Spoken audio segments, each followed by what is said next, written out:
It's all of 6?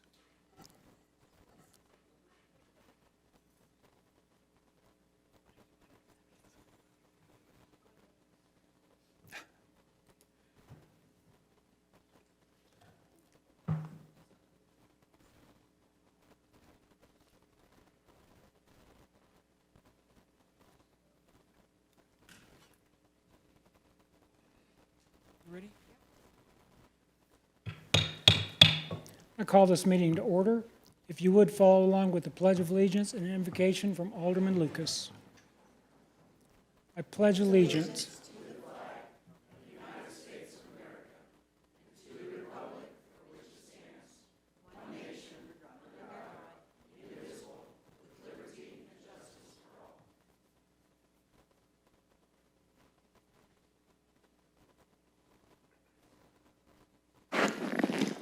You all don't have to lower your heads. But let's pray, all right? When Hillary asked me if I would do the invocation tonight, I said, will you give me a half hour? And she said, take all the time you need. But I just wanted to say that it's really an honor to be able to look out over the crowd and see people here to take part in the community's business.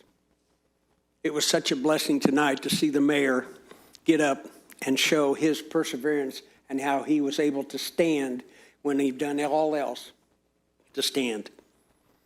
And I just think that with everything going on in our world, we need to continue to look to the Lord at all times, for all reasons, and for all people.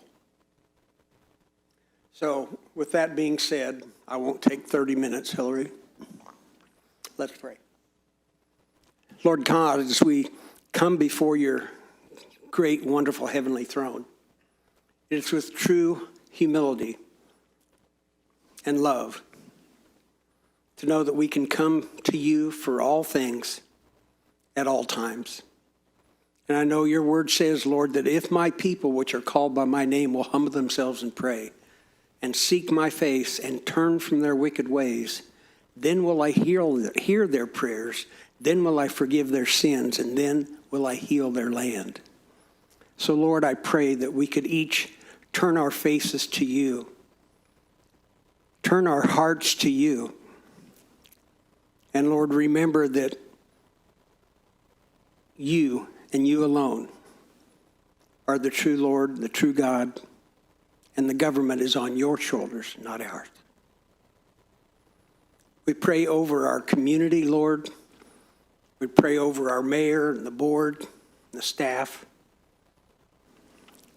and all those, Lord, that, as Larry said, call Branson home. Lord, we just ask that your Holy Spirit would hover over this place and over each home that's represented here, blessing everybody to be a blessing. Help them, Lord, to look to you, to trust your guidance and direction. We pray for that guidance and direction tonight and through the year ahead. Lord, we pray for our troops, our soldiers, Lord, wherever they're at, that you would just wrap them in your loving arms and keep them safe. Keep your hedge of protection and border of blood strong and high around them. And Lord, as we work and minister tonight under your Holy Spirit, we just ask that you let us to do it for the betterment of our community. Bless us to be a blessing, Lord. In Jesus' name, amen. Thank you, Artie. Madam Clerk, can we get a roll call, please? Scholes. Here. LeBlanc. Here. Denham. Here. Milton. Here. Cooper. Here. Howden. Here. Lucas. Your Honor, you have a quorum. Thank you. This is the public comment section of the Board of Aldermen meeting. At this time, the board will hear the citizens who have signed up in the order they are listed. Please note the clerk will let speakers know when they have 30 seconds left, and a notification will sound when their time is up. We ask that speakers wrap up their comments upon hearing the 30-second warning. If a speaker would like a board member to bring an item from the consent agenda down for additional discussion, please note this request during comments. Please come to the freestanding mic podium to address the board. Madam Clerk, who's our first speaker tonight? Our first speaker is Matt Kendrick, speaking on bill number 6594.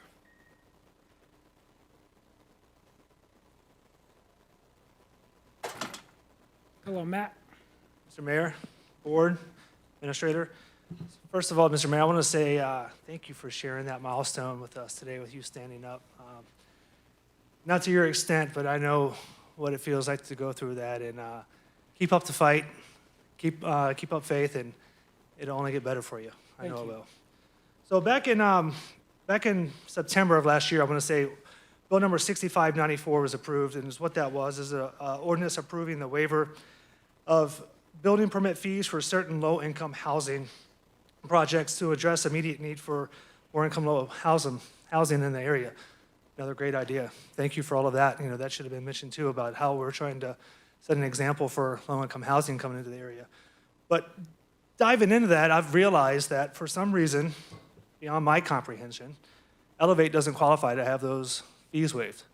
So my question is there any way for that bill to be amended or another bill to come on where not-profits could be able to benefit to have those building fees waived as well? Matt, Elevate does qualify under that bill. Okay, it was my understanding when they didn't qualify for that one that was approved. Yes, it is. When that, so that was why I came up. So Okay. thank you for that. Right. Very good. Thank you, Matt. Madam Clerk? Our next speaker is Dr. Alex Williams, speaking on consent agenda item number 6.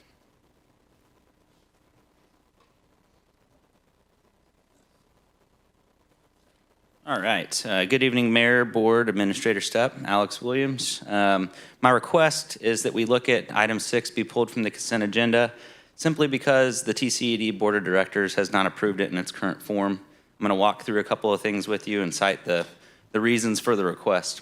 With that, we have a trademark agreement that's between the City of Branson and the TCED.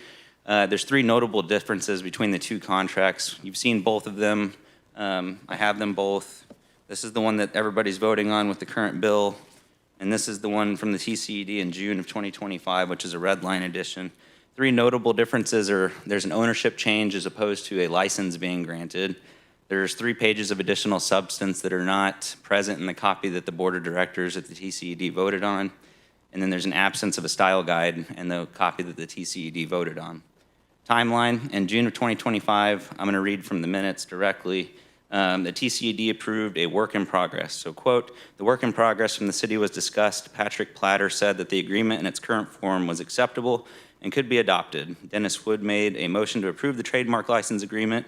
Sue Braun seconded. All present voted aye. Motion carried. Mr. Platter assured the board that the issue would be brought back before the board if the final document differed. September 2025. The minutes, I quote, City Trademark License Agreement. Patrick Platter reports that the agreement will be ready for the board in October.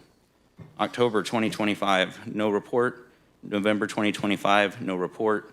December 2025, no report. 27 February 2026, current agreement is signed by the TCED Chair and Executive Director. On 10 March 2026, Bill 6655 is voted on by the Board of Aldermen, despite concerns being raised about the substance regarding a style guide for the trademark. Why does this matter? Branson has a vested interest in the TCED because we have a delegation of 3 folks that represent us. I being one of them, you sent me there to do that job. So I look at this as a responsibility of that job and making sure that when I'm sitting in council chambers, the first time I hear about an agreement coming out about the TCED shouldn't be in this manner. Transparency matters. I know you believe that. And then we all have the responsibility to protect the name, likeness, and image of the city of Branson, and I look at this as one of those opportunities that's very important. So again, I restate my request that I request item number 6 be pulled from the consent agenda and that we postpone it until the TCED Board of Directors has a chance to discuss the current substance and the agreement as written. Thank you, Alex. Madam Clerk? Our final speaker is Gary Groman, speaking on hypocrisy and a glaring double standard.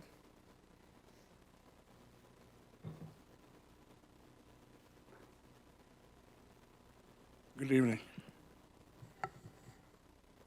Cataract surgery is a problem here. When it comes to local government, it's not unreasonable to expect our elected officials to practice what they preach. Would you?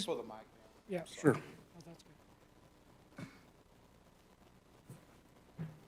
When it comes to local government, it's not unreasonable to expect our elected officials to practice what they preach. In Branson city politics, Alderman Artie Lucas recently took a hardline public stance on personal accountability. During an October meeting regarding my reappointment to the TIF Commission, Lucas, along with another alderman, attacked my character in an attempt to stop the reappointment.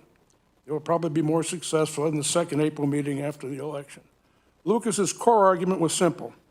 He said, anyone serving the city wears two hats, but remains the exact same person, and that public servant is wholly responsible for everything they say, whether speaking as a civilian or an official. He stressed that city representatives must always realize they speak for the city. In reference to me, he specifically said, he is responsible for everything he says as a civilian and as a member of those boards. On paper, this is a gold standard for public officials. In reality, Lucas's subsequent actions revealed a staggering level of political hypocrisy, exposing a man who talks strict accountability from others while completely ignoring it himself. The double standard began to show during the very October meeting when he made those remarks. That personal attack was addressed by me previously before this board. I will not again take up your time tonight to reiterate it, except to agree with Alderman Lucas that, like me, he is responsible for everything he said that night as a member of the board. This double standard and lack of professionalism were put on full display at the next board meeting. That evening, Lucas gave an opening invocation. He explicitly prayed for the board to conduct the city's business, that God's Spirit be over us for spiritual guidance and being wise in our decisions. Not 3 minutes later, he gave a demonstration showing just what that meant to him. And something I have never seen from this dais, he got up and walked out of the room as I was announced as the only public comment for the evening and was walking to the mic. Now, I admit that I'm not one of the most likable people in the world. I would not expect Lucas to invite me over for Thanksgiving dinner. Still, I would expect that whether it's me or another citizen, he would treat them in a professional and courteous manner while conducting official city business as an alderman. Another example of this double standard, however, occurred during the Alderman report on February 24th meeting. While giving his report, Lucas said, quote, after spending 2 weeks in Kansas City with the Yard Apes, he was glad to be back home to sleep in his own bed. Regardless of connotation or personal meaning, he used a highly offensive ethnic slur. In fact, the United States Court of Appeals for the Fourth Circuit has specifically identified it as a severe racial epithet grouping alongside some of the most vile racial slurs. I believe it's no less vile coming from this dais. Alderman Lucas admittedly built a trap of his own making. On the one hand, he declares the public representatives must be held to the highest possible standards of speech and decorum, and he tries to use that standard as a basis to keep me from serving the city I love. But it's okay for him to use his official position to basically insult my character, throw a childish tantrum by walking out during an official meeting, halting city business in the process, and to intentionally use a term commonly acknowledged as a racial slur during an official board meeting. To me, the actions highlight a shocking level of hypocrisy and profound lack of professional integrity. My question to the board is this. Why isn't Lucas held to the same standard of, quote, being responsible for everything he says and does as a member of the board, and he tried to hold me to? Is there a different standard for aldermen? There shouldn't be. And I'd be happy to answer any questions if anybody has any. Thank you, Gary. Madam Clerk? That was our last speaker. Thank you. So next is the consent agenda. Are there any items that any member of the board or staff would like to have moved down from the consent agenda to ask additional questions or comments? Mr. Mayor, I'd ask that the Bill 6655, item number 6, be pulled down. Okay, any others? So Madam Clerk, would you please read the revised consent agenda? Your Your Honor, the items on the consent agenda as amended are as follows. Approval of the Board of Aldermen minutes for March 10th, 2026 special meeting and March 10th, 2026 regular meeting. Acknowledge receipt of Finance Committee minutes for the October 23rd, 2025 regular meeting. Acknowledge receipt of the Planning Commission minutes for the February 3rd, 2026 regular meeting. Acknowledgement of disbursements for February 18th, 2026 through March 12th, 2026. Final reading of Bill Number 6654, an ordinance approving the amendment with Tyler Technologies Incorporated for ERP and authorizing the mayor to execute the contract. Final reading of Bill Number 6656, an ordinance amending Section 94-5 and 94-65 of the Branson Municipal Code pertaining to definitions and special events. And final reading of Bill Number 6657, an ordinance amending Section 6-31 of the Branson Municipal Code pertaining to liquor licenses. Your Honor, that concludes the reading of the consent agenda. Thank you. Do I have a motion approving the revised items on the consent agenda? So moved. We have a motion and a second. Madam Clerk, would you provide a roll call vote, please? Schulz, Yes. LeBlanc, Yes. Denham, Cooper, Yes. Howden, Yes. Lucas. Yes. The result of the vote is 6-0. Motion carries. Your Honor, this is the final reading of Bill Number 6655, an ordinance approving the non-exclusive trademark license and ownership transfer agreement with Branson Lakes Area Tourism Community Enhancement District and authorizing the mayor to execute the documents related thereto. You've heard the final reading of Bill 6655. Do I have a motion approving this bill? Moved. Second. We have a motion and a second. Are there any members of the board wishing to speak regarding this matter? Mr. Mayor? Yes. Yeah, so we heard the comments from Dr. Williams, and I have to say that's not the only board member that I heard it from on the TCED side. I've talked extensively with our city attorney about this last night. From my perspective, I think it would be wise for us to let the TCED board sort out their procedural issues. I don't think there's much downside on the city part since we're standing still anyhow on this whole process as the USPTO, U.S. Patent and Trademark Office has not moved this item along, and so we're not likely to get an answer in the next few days anyhow.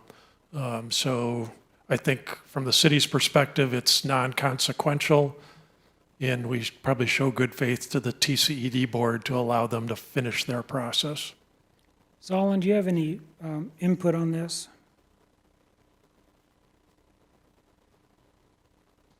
It's kind of tricky to give legal advice in a public forum. What I would say is that the city of Branson itself is obviously has the ability to authorize itself to go into this contract. This is really a decision on whether or not you feel like the proper process was followed by the other side. Obviously, their attorney has signed, their executive director and president have signed, and I don't really have a comment on how that process went down. It's not my place to say, give legal advice on how they should be operating, and especially not in a public forum. That said, I think, you guys all heard the things here, and, you just have to make a decision on whether or not that's something that you want to move forward on, considering the things that have been shared. Okay. But you're, okay. Ruth, do you have something? Yes, thank you, Mr. Mayor. Has anyone heard from Kirk Elmquist on this? No. So I did speak with them on the phone. Oh, I don't know what day it was, but and I was told that it was approved in a board meeting. Now, I am not privy to their closed session meetings, so I don't know the answer of whether or not that's actually the case. Again, that's something that they would have to speak on that I can't really tell you. But that's the information that I got. Mayor? Yes. Can I ask? Can you just, what do we, Glenn, what is the deal? As I understand it, No, I'm not being smart, Alec. I'm just, I feel like, hey, they're going to give us your logo back, and all of a sudden, every time we talk about it, it seems like it's a big, I just want to know what is the big issue with receiving the logo? yeah, so just from my perspective, right, I do attend the TCED board meetings, although I'm not at all of them, but I'm at most of them. I think from the city side, we're done, right? We're going to update the style guide at some point to reflect the current logo, but otherwise, the city part of this process is done. I think what we're talking about here now is board members from the TCED have expressed their concern that they weren't brought into this agreement as it stands. And I do have to say, part of that seems true because when I look at the documents from the TCED board meeting, the original document wasn't that to sign it off to the city that we would own it. It was to license it to the city. So that's a pretty substantial change from their first vote, if you will. And there's plenty of other changes since that time too, but that was probably the most substantive thing I noticed on their minutes. So I think all I'm suggesting here is just out of respect to their separate political subdivision of the TCED, we should just pause our activity while they get caught up and so that we can be assured we're not stepping on their toes. So Glenn, this is really a TCED issue, right? And the city issue is to vote to either approve or not approve this bill. Do you agree with that? Okay. Did that answer your question, Clay? Kind of. I mean, I understand what he said, but So by us approving the bill, though, we're just saying, yeah, we want it, right? in the TCED, if they're going to do anything, it's up to them to come back to us, Right. not us to pause and wait for them to make changes. And Mayor, if Yeah, I but I can- thought that's what Glenn was asking for, is a postponement. Yeah. Solon? Yeah, one more thing. So, going back to, first year contracts law, I'll kind of give a little bit here without, giving you specific legal advices. You have offers, you have acceptances, and then the other thing you have to make a contract valid is consideration. We have consideration here. There's benefits for both sides for this thing. And there's a contract that has been presented to both parties, right? And so we have a contract that we're proposing to approve. I suppose there's no issue if the city of Branson signs that, and it for some reason has some integrity issues on the other end, for them to go ahead and review and approve it on their end, and ratify it of some sort. Now, would it be cleaner if there's a problem with it to just, ensure that we have minutes showing that? Typically, in the agreements, and this one has it, a provision that says that they were authorized to sign it. Parties usually rely on that, that the other party is signing because they're authorized to do so.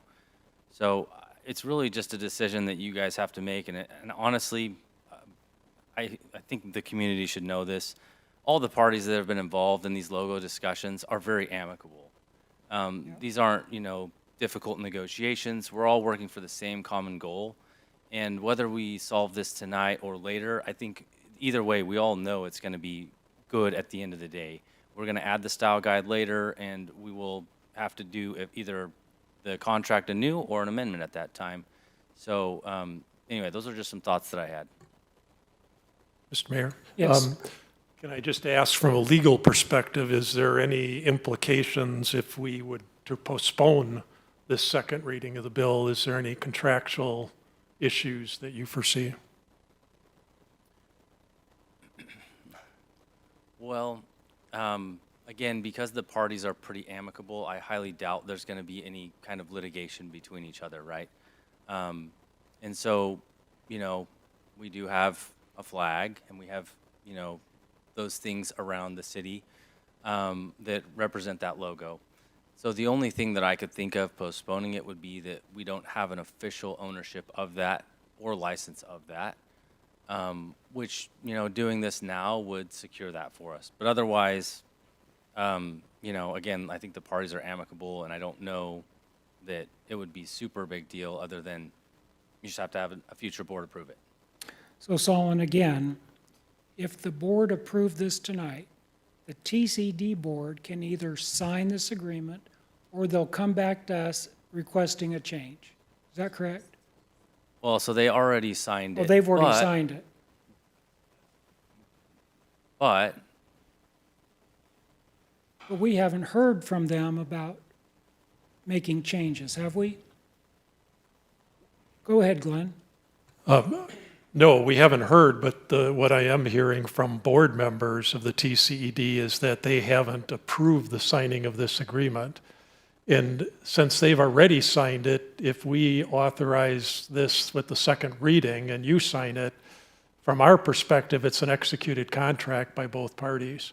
And I don't think it's right for us if we've got board members from TCD saying they're not happy that we execute an agreement they're not happy with. So wait, That's the part what you're that- saying is that a contract from TCD got signed and not everybody wanted it to happen, and now they're like, wait a minute. Well, that's kind of, I'm not sure that not every, I don't know, I don't think we can speak for their board, From, but. from some board members, not the Okay. whole board. I didn't poll the whole board. So, okay, so the majority of the board had to have approved this before they signed it. No? What I'm understanding of that is that there was a preliminary draft, a very red line version that the board approved, and it really was substantively different. And then later, their attorney said they're working on it, that he'd bring it back for approval at a future board meeting, and that never happened. And that seems to be the issue with the board members I talked with, is that they never got the document that was actually being signed here back to them for approval as promised. Okay, that sounds like a TCED board issue. It'd be similar to this board, right, approving something, and we had a couple of board members that didn't agree with it. I don't know. I don't think it's quite the same because here we have to do, we clearly do our deliberations and then we approve it. And that's exactly what the TCD board didn't do. They haven't had their deliberations and approved it. That's what they're saying. Okay, but we're not the policemen of the TCED board, right? I agree. And I don't want to appear to be that. My only issue is that the copy we have now that we're talking about today is pre-signed by the TCED board. So if we approve this tonight, you typically sign it that same evening. We've now got a fully executed contract that members of the TCED board have not approved. Okay, Glenn, but That's where I am. isn't it reasonable to assume if the TCED board, meaning the majority of the board, had issues with this, that they would have contacted Kathy or any of us and brought this to our attention? Well, the board members that are appointed by the city, or at least two of them, contacted me and expressed their concerns. I don't know that the other board members watch our agenda. Okay. Any other comments from the board? Mr. Mayor, Marshall? I have a couple thoughts. I see Chris Meyer sitting in the back. This is something that he's talked about for years at this point. Cleaning up the logo agreements, trying to get everybody on the same page with this. I think quite a bit of yeoman's work was done by Solon to try to get all the parties involved. Keep in mind, it's not really just two parties because the chamber is kind of involved in this whether you like it or not. Now, there's a lot of history about previous chamber directors putting something on the U.S. Patent Trademark Office. There's a lot of history to this. As the person who's been probably the most involved with this particular issue, I don't really see that big of an issue with postponing it tonight. I guess my only concern would be, because after talking with Alex last night and this morning, I kind of made my own timeline. I first brought this up in March of 2025. July 23rd of 25 is when Ralph and I made the motion for the new city flag, which is what this is all talking about. There was communication October 22nd, October 30th, November 21st, December 15th, January 5th, January 20th. I go on. So like I said, I'm not really that opposed to postponing it. I want this done right.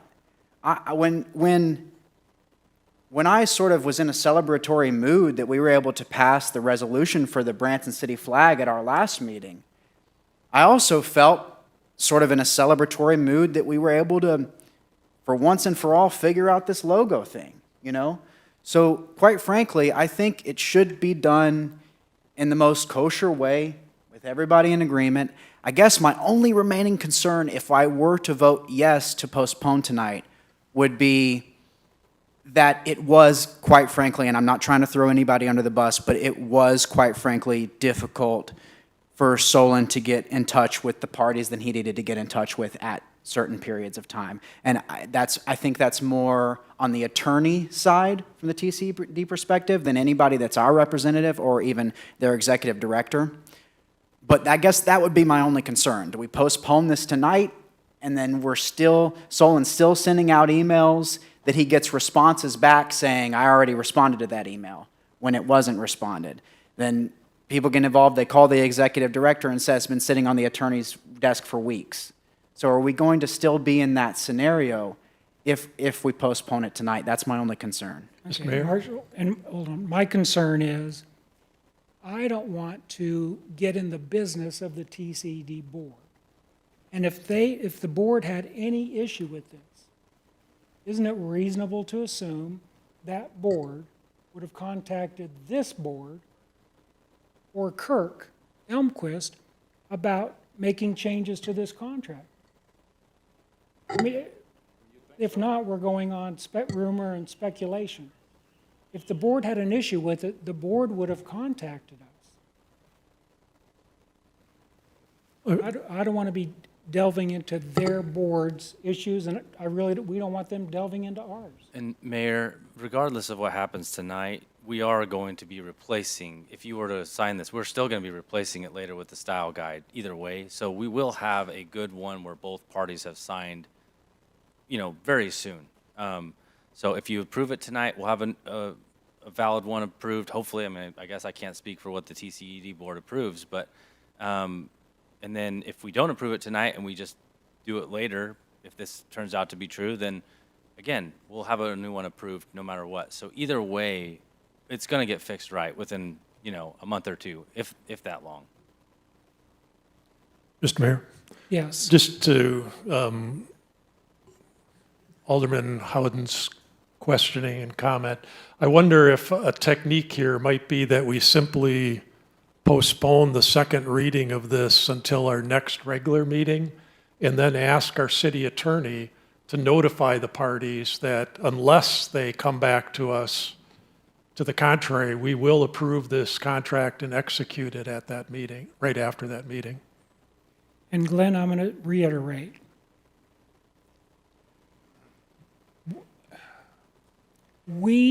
This board has not heard anything from the TCED board, right?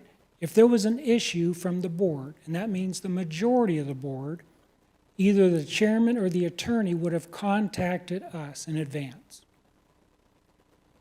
I understand that you've talked to a couple TCD members. I don't want to get us in the trap of rumor control or a few people dictating what their board wants to do. I think it would be similar to Bala, right? You get a couple hotels that don't like something, well, they can't speak for the board makes their decisions. And in this example, the TCD board, if they had any issues with this, I have to believe they would have contacted us. Any other aldermen? So we've been given an agreement that they've signed Yep. for us to sign. Yep. And we've heard nobody else has contacted our city administrator or Solon. Everybody said, whoa, hang on a minute. We've not heard that?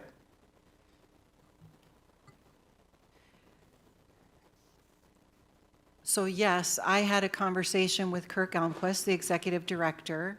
I spoke with him about this, and his message back to me was, if I had a problem with this or our chairman had a problem with this, you would have heard directly from us. And that's pretty much the summary of the conversation. There you go. Answers my question. If there's no other comments, we have a motion on the floor. Is that right, Glenn? We have a motion on the floor to postpone? No. I really wanted to ask Marshall if he would comment on the idea of delaying it for one meeting to allow them to say if they're going to say anything. Since you've been so close to this, Marshall. I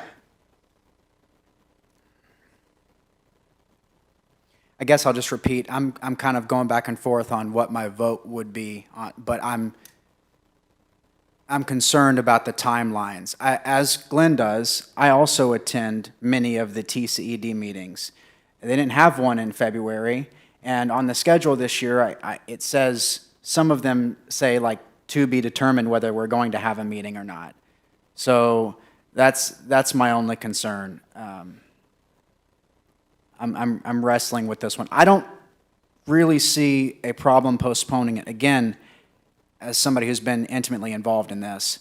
But I hear the mayor's point. And I have to say, it's actually to the mayor's point of myself not meddling in this, I think is kind of maybe why we're here, because as an alderman, as you learn and go over time, I'm coming to the end of my 4th year, you kind of learn that you really shouldn't be, like I shouldn't be necessarily calling Kirk myself to resolve an issue.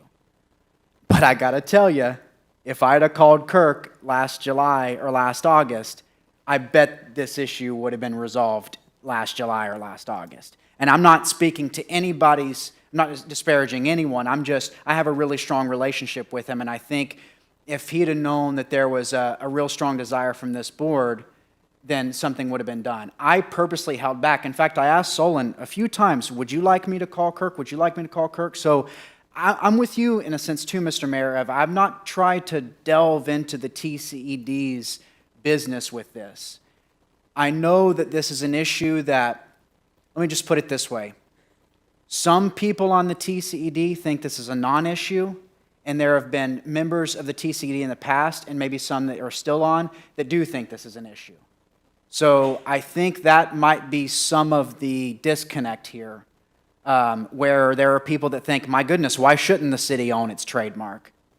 And so that's as blunt as I can sort of be in this moment. I guess just to answer Glenn's question, I don't necessarily have a problem with it, but I don't have the utmost confidence that it's going to be done in a speed of business manner. Mayor, can I revise something I said earlier, because I've been thinking about this a little more. So under Missouri law, if a city or if an entity does, if a political subdivision their board does not approve an agreement, it's void. So if it turns out that this wasn't approved, there's really no harm, because the agreement itself is just terminated. It doesn't exist. We would have to just start all over again.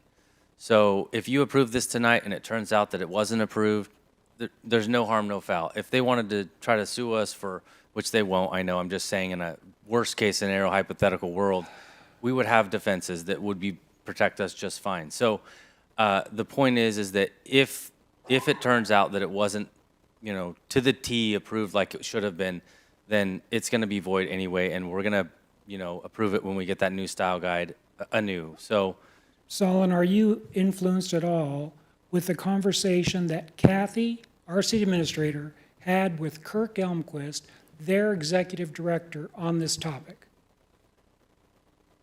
well, typically when someone signs an agreement that says that they're authorized to do so, and their attorney signs it, and their president signs it, and then they tell us that it's authorized, I mean, there's not much more the other party needs to do than just rely on that and go forward. Any other questions or comments? Hearing none, let's vote. And we're voting to approve the second read of Bill 6655. Is that correct? Oh, I'm so sorry. I am so sorry. I need to ask the audience. Any questions or comments from the audience? I apologize.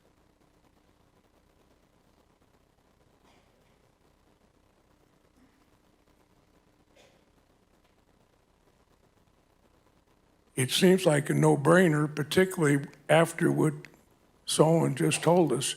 If we approve it and they haven't approved it, it's null and void. On the other hand, we have the city administrator, we have the attorney, we followed the appropriate procedure, they've signed it. We have we have better than licensing. We get the ownership. I think we'd be crazy not to approve it tonight. And then if they've got a problem with it, let them come forward and get it settled. Thank you, Gary. Any others?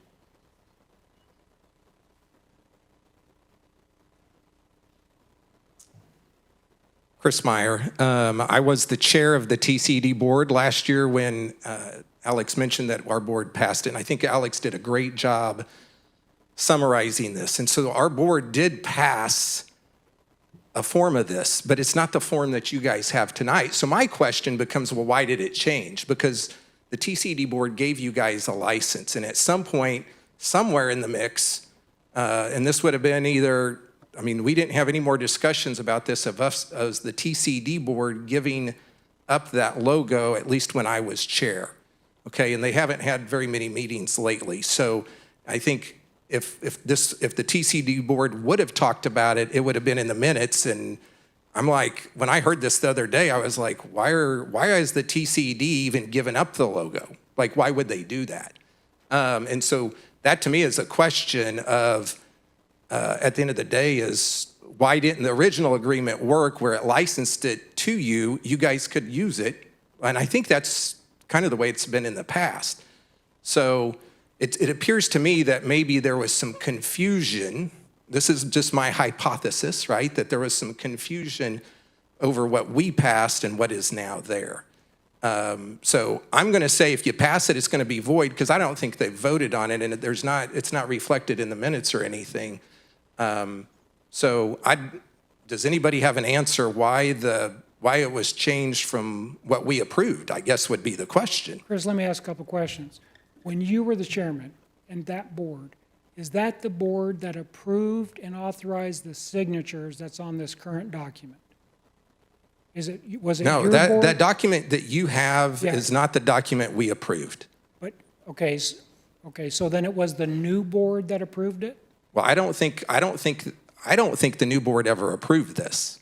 If you go back and Alex, correct me if I'm wrong, did you see in any of the minutes where the new board approved this? Okay, but it's signed? Well, I mean, I saw that on your document. I never signed it when I was there, but Yeah. there was never any discussion.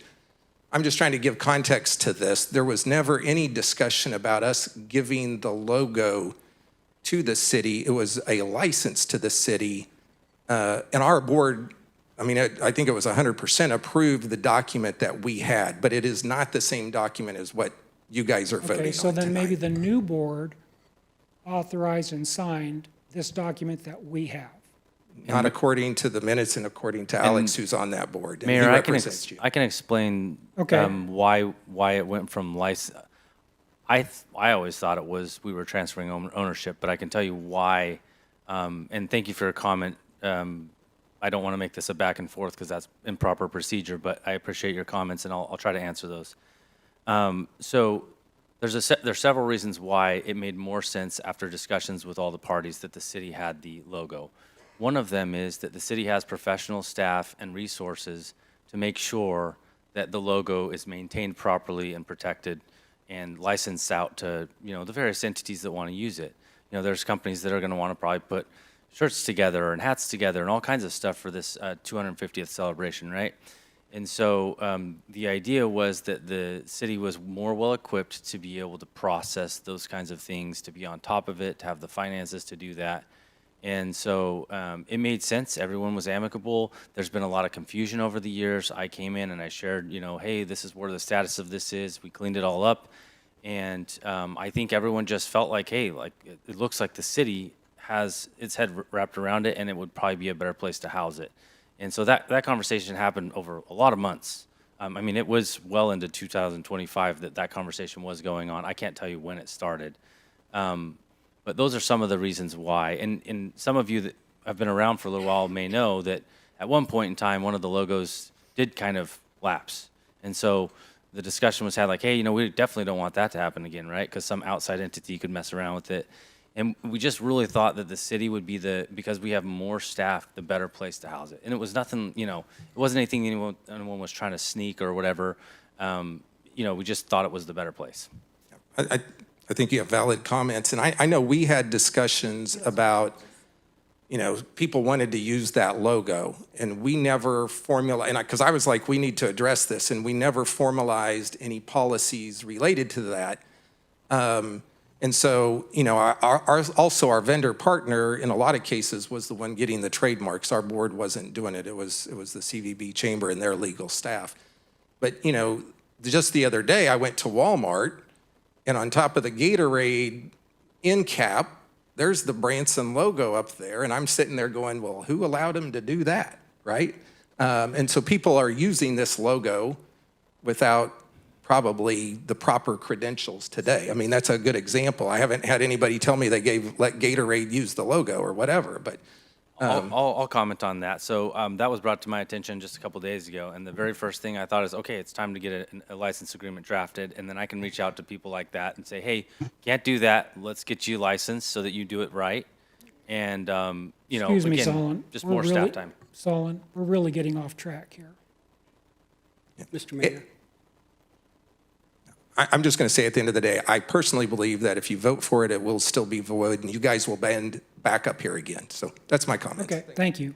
Mr. Mayor. Artie, we're still listening to the public, if you don't mind. Anybody else in the audience wishing to speak? Mayor, I was just going to follow up. I appreciate the comments, and it makes good sense that if it ends up being void because it wasn't procedurally followed, that's understandable. But just understand where I'm coming from. This board, you put us Branson residents, the three of us, there to represent the city's interests while we're there. When I'm thinking about that and we make a point to say we're not involved in the affairs of the TCED, I go back to whenever you, Alderman Howden, and all of the people sitting up there attended meetings in City Hall regarding TCED business. So you have to understand the context that there have been meetings, there have been, what is the city's involvement with its representatives and how they represent the city? That has been the precedent. Those meetings cease to exist for a good reason, but it has been the precedent that the city is actively involved in its interest in the TCED. So I wanted to make sure that wasn't lost on anybody. Thank you, Alex. I do believe we're interested in what TC does. I think we'd be crossing the line by getting involved with their business. As I wouldn't want them to try to get involved with our business. It's okay. Anybody else in the audience? Artie? Thank you, Mr. Mayor.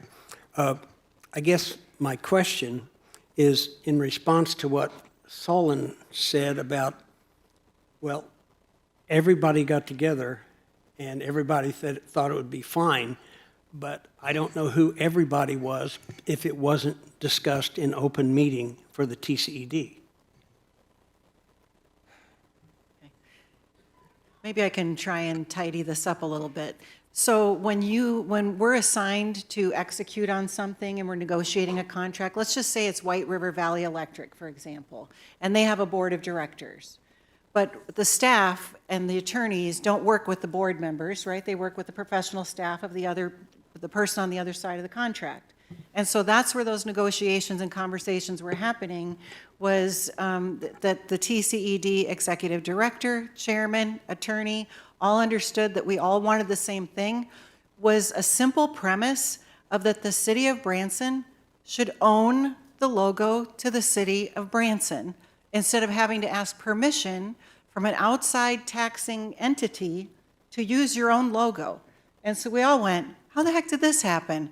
And we'd be here all night, like it looks like we're on track to do anyway, if we went through the history of how that has evolved over many years. But we just went, let's simplify this, clean it up. We sat down with Chamber CVB, with the TCED professional staff, right? And then we negotiated the contract like what we would do with White River Valley. And then all of a sudden, we hear that there's two board members. Now think if it's White River Valley. If two board members come to us and say, hey, you've got a contract that you signed, that our executive director and lawyer and chairman signed, but we don't want you to proceed with it, that as staff, we don't know what to do now. It's very chaotic. It creates tremendous uncertainty in all contract negotiations, frankly. And I don't know that we would be seen as very appropriate by the professional staff that we were working with, as well as perhaps other board members. I don't know. It's not my business to start calling board members and find out what their position is. I called my counterpart And he said, the document's signed. And so I just wanted to maybe provide kind of an analogy that was simpler to envision. Well, I appreciate that, Kathy, but I guess the thing I'm saying is that if we had a particular issue that was before our board here, and the attorney and the administrative staff got together and made a decision without it being brought before the full board, we would not accept that. No, but here's where the difference is, Alderman Lucas, is that the chairman of their board would be, say, the mayor of ours.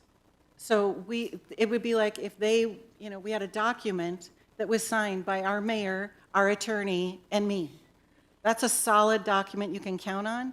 That's what we were behaving on and moving forward on, was that we had the solid document signed by the executives. We don't go back and say, where are your minutes to the meeting? Who did you discuss it with? How many people were in attendance? What was the vote, right?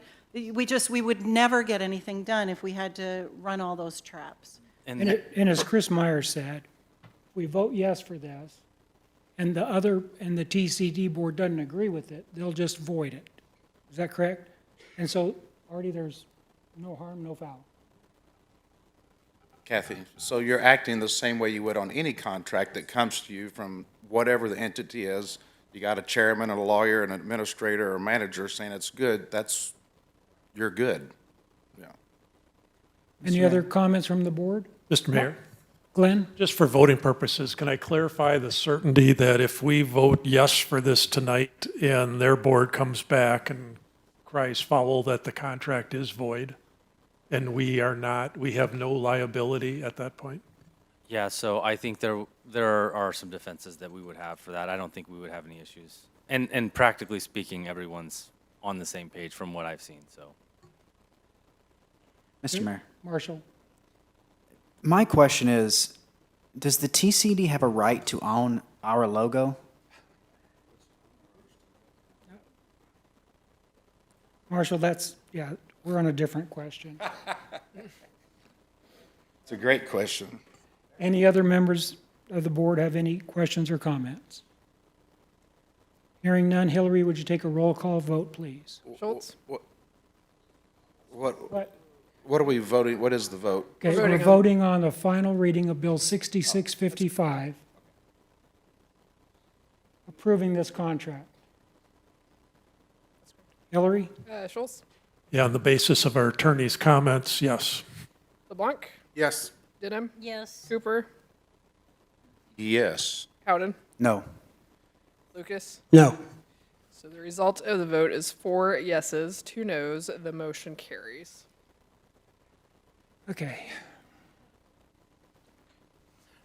Your Honor, this is the final reading of Bill number 6589, an ordinance approving the Gretna Road and Town and Country Drive TIF Plan Redevelopment Project Area 1 and adopting tax increment financing therein. You've heard the final reading of Bill number 6589. Do I have a motion approving this bill? So moved. Second. We have a motion and a second. We'll get a staff report from Lindsay.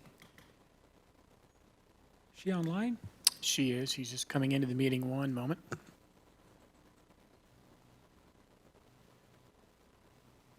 Hello, good evening, Mayor and Board. Lindsay, can we turn your volume up a little bit, please? I can do that on this end as well, Lindsay. Oh, I think we can do it on this end. Good evening, can you hear me better now? Turn it up a little bit more, please. Yeah, keep going, Lindsay. How about now? Does that sound good? Okay, let's go with that. Yeah, okay. Okay, well, I'll try to be a little louder too. So good evening. As you know, I'm Lindsay Kolish with Auburn Municipal Law, and we represent the city for economic development matters. As you will remember, last September, you approved the Gretna Road and Town and Country Drive tax increment financing plan. Under that plan, there are also 3 different project areas within that plan. The first 2 project areas are for the developer, and the last project area is for the city's development. So what you have in front of you tonight are 3 ordinances that would activate tax increment financing at each different project area.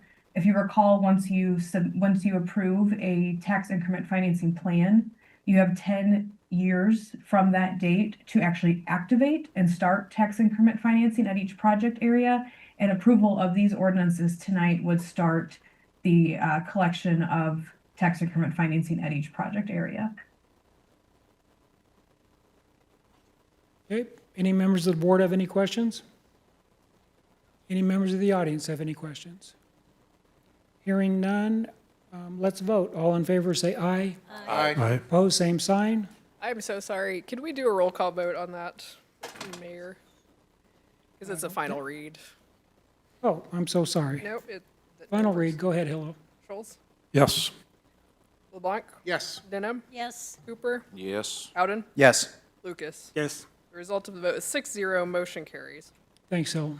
Yep, Your Honor, this is a final reading of Bill number 6590, an ordinance approving the Gretna Road and Town and Country Drive TIF Plan redevelopment project area 2 and adopting tax increment financing therein. You've heard the final reading of bill number 6590. Do I have a motion approving this bill? So moved. Second. We have a motion and a second. Staff report from Lindsay. Anything new? Nothing new. This one's for project area 2. Okay, thank you. Any questions from the board? Any questions from the audience? Hearing none. Hillary, would you do a roll call vote, please? Schultz, Yes. LeBlanc, Yes. Denham, Yes. Cooper, Yes. Howden, Yes. Lucas. Yes. The result of the vote is 6-0, motion carries. Your Honor, this is a final reading of Bill number 6591, an ordinance approving the Gretna Road and Town and Country Drive TIF Plan redevelopment project area 3 and adopting tax increment financing therein. You've heard the final reading of bill 6591. Do I have a motion approving this bill? So moved. Second. We have a motion and a second. Staff report from Lindsay. Anything new? This one is for the city's project area 3. Any questions from the board? Questions, comments from the audience? Hearing none. Hillary, would you do a roll call vote, please? Schultz, Yes. LeBlanc, Yes. Denham, Yes. Cooper, Yes. Howden, Yes. Lucas. Yes. The result of the vote is 6-0, motion carries. Thank you, Lindsay. Thank you. Your Honor, this is a first reading of Bill number 6658, an ordinance approving the adoption of the Transportation Master Plan for the City of Branson as a guiding document for planning, prioritizing, and investing in its transportation system. You've heard the first reading of bill 6658. Do I have a motion approving this bill? So moved. Second. We have a motion and a second. Staff report from Mr. Michael Woods. Thank you, Mr. Mayor, and members team. of the board. Greatly appreciate it. I'm going to do just kind of get us off started, and then we'll have a small presentation by CJW. Previously, we brought the PCI index and pavement management plan to you with our subject matters. Michael, would you speak into the mic? a Yeah, little more? yes, sir. Better? Sometimes I'm too loud. There you go. So subject matters. Today, we completed the Transportation Master Plan and have our work ready for your review. Why this is important for your consideration. The Transportation Master Plan sets policies, strategies, implementation priorities intended to improve safety, support economic vitality, and expand practical travel options for residents, employees, and visitors. The plan is formed by our technical helpers, is what I refer to them. Reimbursements for grants for Compton flood wall, Elevate, and major future grants all hinge on this. Inside this document, there's an ADA transition plan that we'll go over in there. The goals of the Transportation Master Plan was to enhance transportation across all modes, enhance economic growth through access, and advance multimodal, mobile, and networks. Public comment periods were held. I'd like to highlight that we did do those things. So ADA online public comment period was from February to March of 2025. General comments period was November 19th to December 2025. We also had a steering committee that we met with. We met with them 2 times a month, November, December, January, February, and the documents and comments that you will see today were all approved by them and reviewed by them. 13 individuals participated regularly. We had over 22 people sign up to be experts in our community for that, but 13 did. Public safety, there was neighborhood representation, OATS, community members, public works and engineering staff, planning staff. We also like to highlight that the City of Branson staff reviews from top to bottom, including Parks Director, Utilities Director, Planning Director, admin staff, Mr. Mark Calusi, that also aligns the 2050 plan that he's working on, and he provided extensive review notes for this policy. Olson Engineering was also hired underneath CJW to do the transportation studies of the signals and traffic counts and things of that sort that they can dig into if you'd like. Mr. Mark Thornsbury, he was here last time. He's not here with us today to present, as he had he did not die, but he had a death of somebody very close to him. He has extensive public engineering, design, and management experience in Missouri, including the engineering supervisor for the city of Jefferson City for 15 years. He was director of public works for Cole County for 7 years, director of public works for the city of Springfield for 18 years. And I look to him as a true mentor for Matt and I. We reach out and bring other engineers and people in to help us work on these. We've been working on this a little bit over a year. I'm going to take a moment to introduce our partners that are here today. Jay Wynn is the CEO and owner of CJW Transportation Consultants, has over 30 years of experience in civil engineering and land transportation planning and design, a true mentor to Matt and I. Garrett Evans has joined CJW after 6 years with Missouri Department of Transportation, where I know him extensively from, Southwest District, where he's developed expertise in transport engineering, a registered professional, and he's earned a Bachelor in Science and Civil Engineering from the University of Arkansas. So with that, I will present them up.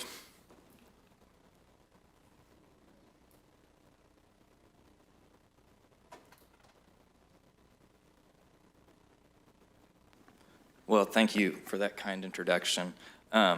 Mayor, board members, city admin, I'm Garrett Evans. I'm with CJW. I'm a transportation manager, and I'm an engineer, so I'm not entirely comfortable up here, so bear with me. I'm going to go through a lot of information. It's a 90-page document with extensive appendices along with it, and I've got about 10 minutes to talk to you about it. So bear with me. First and foremost, we have had a great over a year working with your staff and your community. They have done a great job to get this project off the ground and to a good place.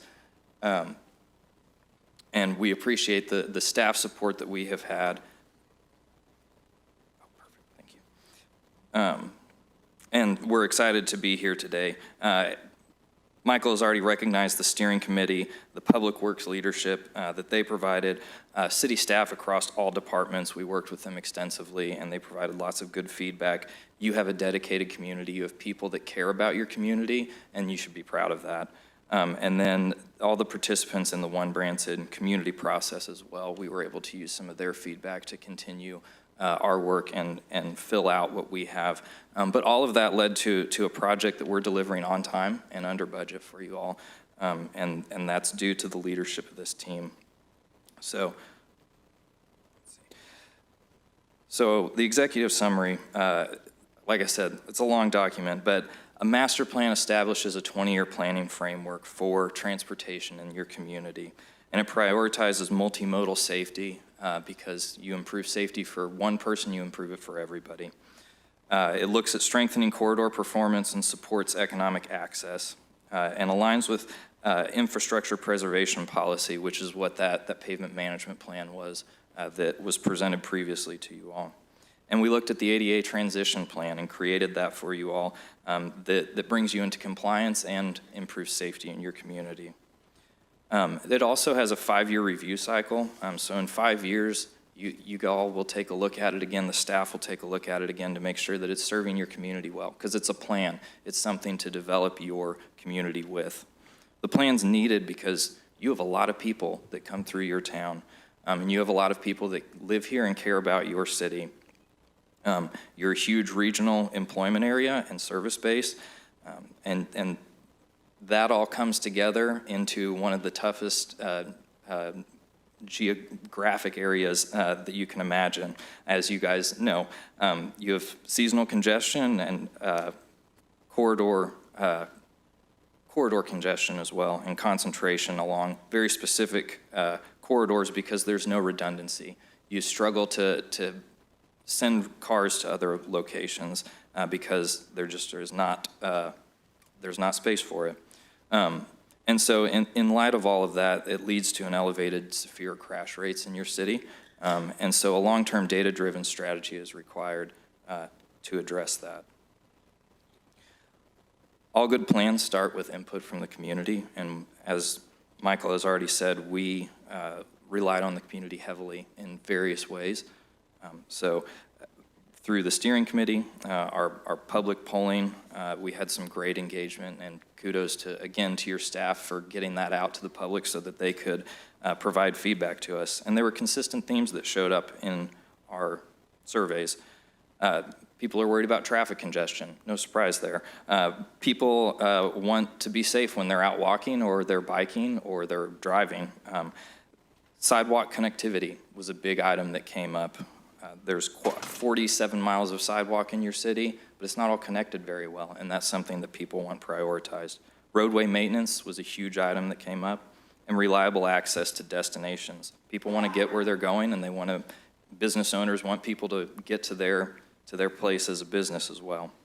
And so to achieve all of this and ensure we met the public's desire, we had 3 guiding goals that the steering committee helped us develop and approve before we moved too far into it.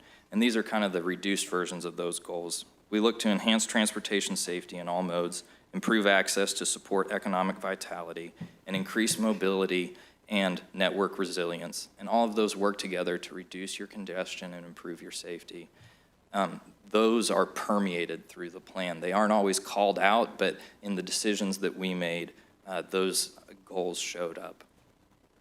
The first thing from a safety perspective that we looked at was the fatal and serious injury rate, which is labeled as KSI on this slide and throughout the report. That stands for killed and serious injury crashes. So you look at the rate per 100,000 travelers, and 78% of your crashes occur on major roadways. Think West 76 Country Boulevard, Shepherd of the Hills Expressway, 165, those corridors. With 76 accounting for 20% of all of those crashes.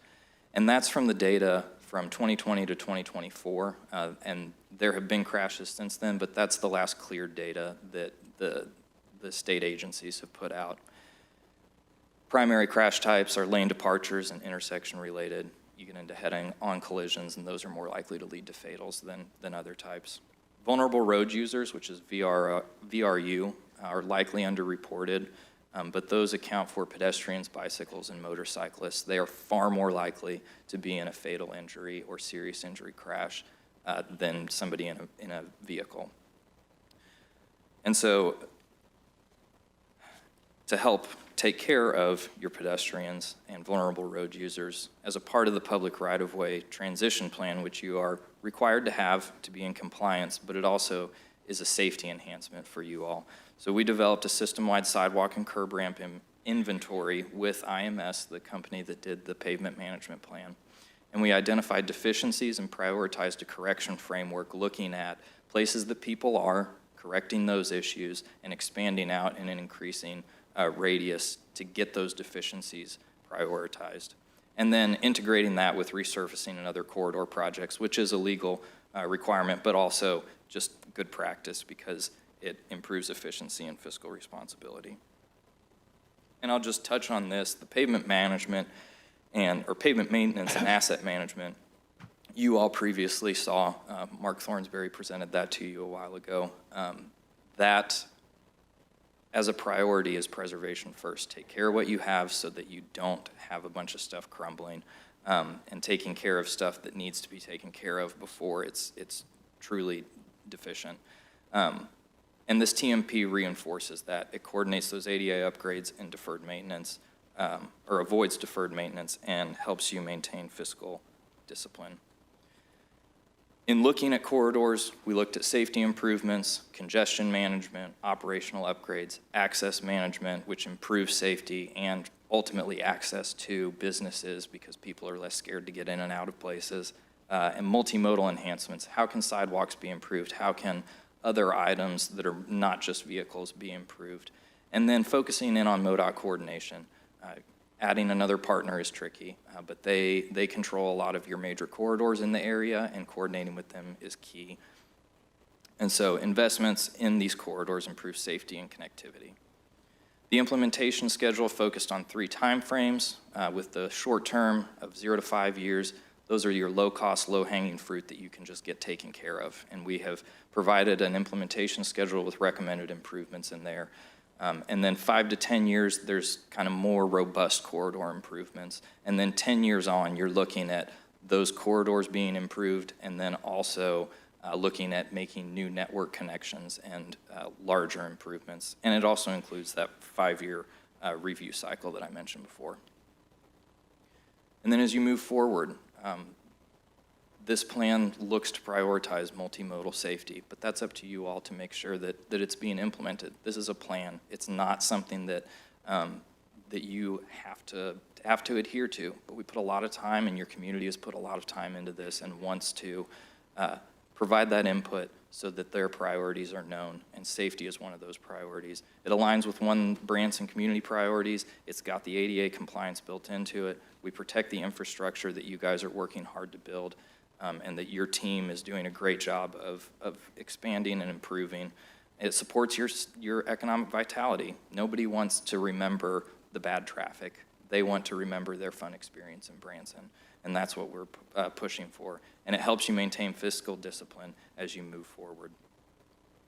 And so, thank you for the opportunity to work with you. I'll be happy to answer any questions, myself or Jay or anyone on the team, but thank you for your time. I have a few questions for you. Yes, sir. Thank you for the presentation. Yes. I know you guys have put a lot of time into Branson, Missouri, and I truly appreciate it. And Michael, the fact that you got the citizens involved in this from the ground floor, that what you're presenting now has already had a lot of citizen input, is very much appreciated. So this question really is for Michael. Does this plan address the intersection on 248 going into Cox Hospital and Yakov's Theater?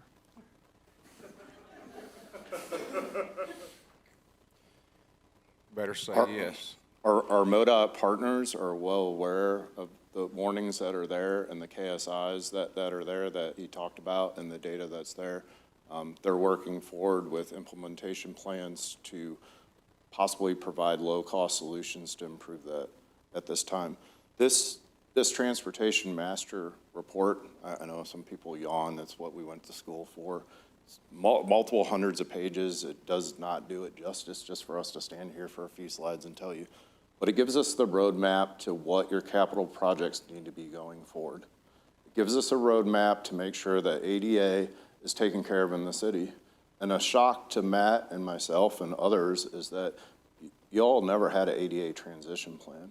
And the importance of approving this is that our grants and funds that are behind this require that to be signed and in, that we've looked at it, we've studied it, and we've looked at it again, and that's what we're presenting this evening. So I don't want to bore a lot of people I know yawn, right? It's 7 o'clock at night. So would you also acknowledge that we're not enforcing and doing this ADA work because your mayor ended up in a wheelchair?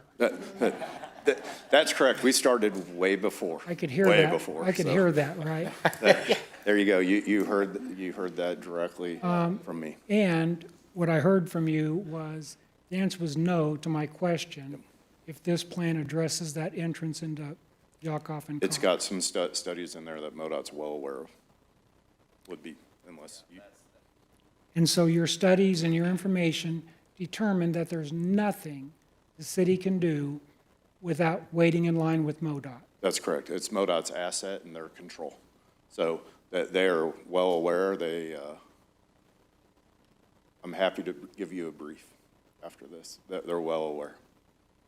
I feel like we've all brought it up, and it's the most dangerous spot in town. Their solution is right now, as it stands, is a right in, right out only. And so that would take an agreement between the property owners that are there. So that would mean when you're coming down 248, you would not be able to use the center lane to make a left, which would stop the impacts that are happening there.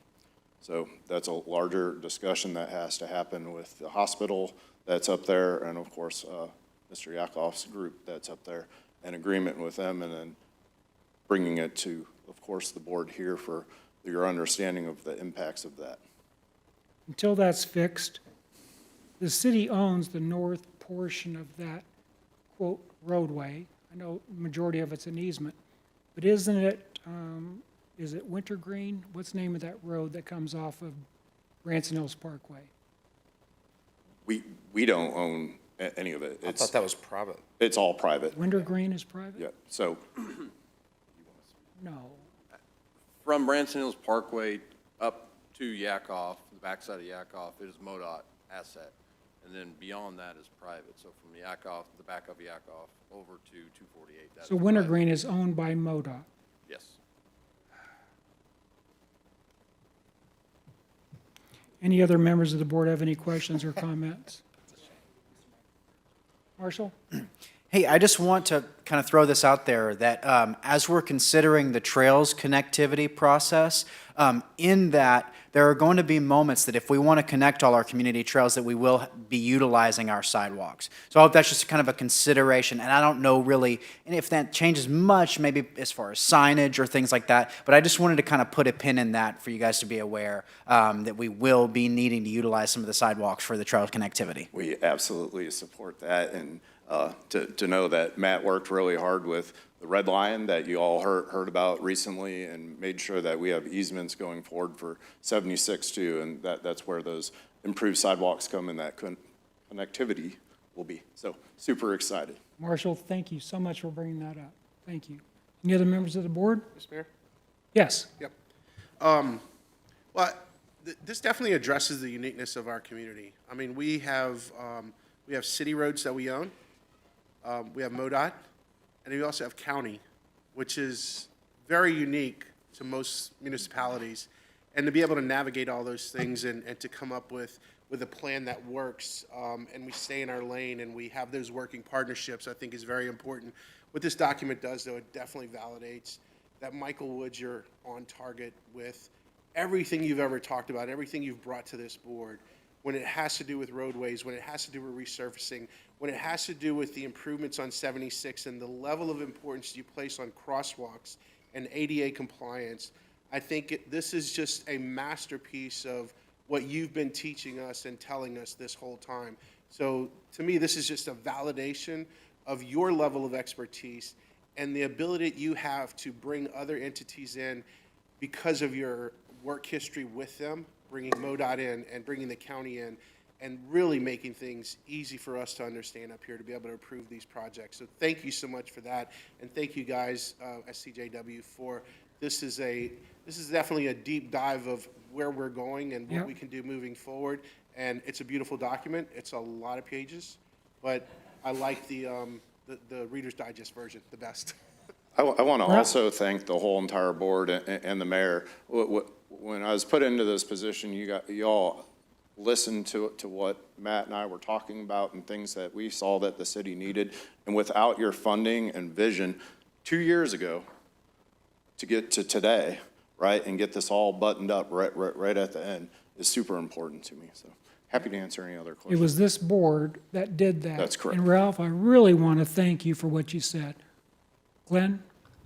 Yeah, thank you. It's a great report, voluminous, but a great report. I didn't have a chance to read all the way through it, quite honestly. Sorry. To be honest with you, got there's 16 pieces hours, yes, 300, what is it, 35 pages long? Yes. Plus the rest of the agenda not happening. And the technical expertise behind, Matt and I spent 45 minutes talking about a turning movement off a row arc today. So the technical, I really say that. Sorry I'm for thankful you. to our staff. I'm thankful to Cheryl. I'm thankful to Matt, all the public works people, and the hours and hours and hours that you all don't see that we came to present. And of course, the support from Kathy and Alex. They listen to me talk about this stuff all the time. It's here's the next step. Well, when's it going to be done, right? So That's we right. appreciate that. So. Here's my question for you. So part of the document that we didn't really talk about at any length is there's policy statements in there, right? And I kind of flipped towards those when I saw them and started reading through them. Have we rationalized those policy statements with the ordinances? Because I see conflicts between our ordinances and those policy statements. So correct. So a great, for instance, in that is street light. You don't have a street light policy in the city, which we're able to take that and put it inside a rolled up document that we have. That's the technical specifications for the engineering guidance for people that come in and want to do a development. That was looked at and studied and then talked to the utility companies to say, what poles can we do? What can we do? Those pieces are set up for signature lines from me to accept them back in, then go into there. And as we put those pieces in place, we will definitely reach out to legal and make sure that we don't have something crossing. But when you type in something like streetlights into our code, it may come up blank. So we're trying to fill those voids where they're at. That's one example of many that are in there. Yeah, and it's actually, streetlights is one of the ones I looked at.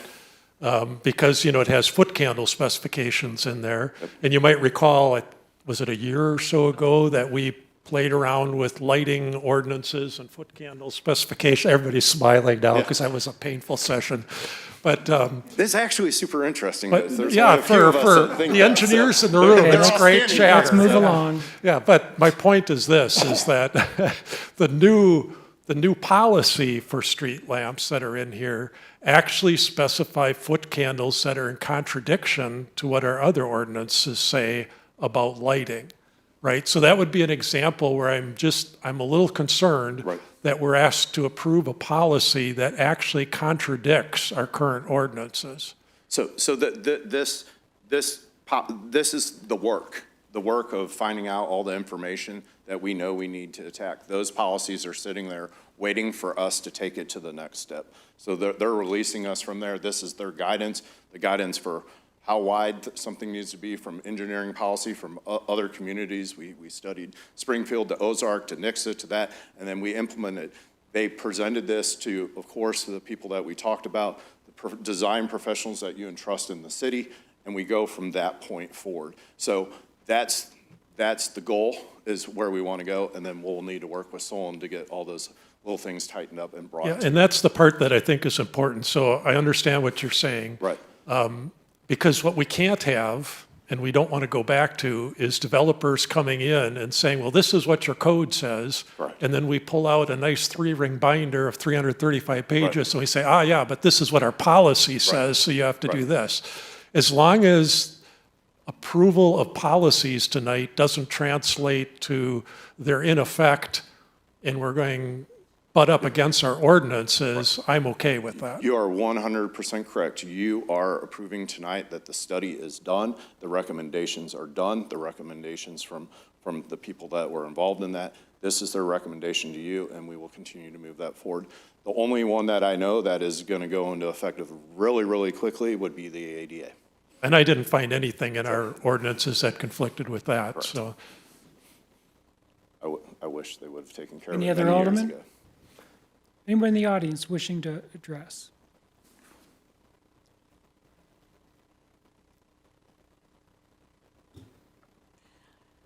Beth Schultz. Just like the mayor mentioned about the road going in by Yakov, I would also like to mention again Main Street and BLB. I have brought this up before, and I still see so many vehicles going through red lights and so many pedestrians crossing against. I am really concerned about an accident of a fatality on that intersection. So I'm just asking that maybe that intersection be considered as well. Thank you. And I'll address that really Yes. quickly. Yes. When we worked on the segment of downtown, we reached out to our MoDOT partners. I apologize for everybody that sits at a light now and says, why does it wait for 3 seconds before I'm allowed to make a movement? That is the temporary fix there. It is in design with MoDOT. As you know, I brought to this board that the poles, that we wanted black poles to match downtown. We have that part approved, so it's in design. So I would expect that you will see a transition of that signal, and MoDOT's well aware of it in the next year or two. Thank you, Beth. We've already had a fatality at that intersection. So, Michael, thank you for addressing that. Anybody else in the audience have any questions, comments? Michael, I'd be remiss if I didn't bring up the entrance into Yakov's again. I don't like being told that we can't do something when we know we have a major problem. So there has to be other solutions. I understand that MoDOT controls the 248. And I'm hearing now MoDOT has some control over the roadway connecting 248 to Branson Hills Parkway. Is there ownership on either side of that existing MoDOT controlled piece, maybe owned by Yakov or Cox, that we can engage with to maybe get easements to put in a separate road that we then would have some control over?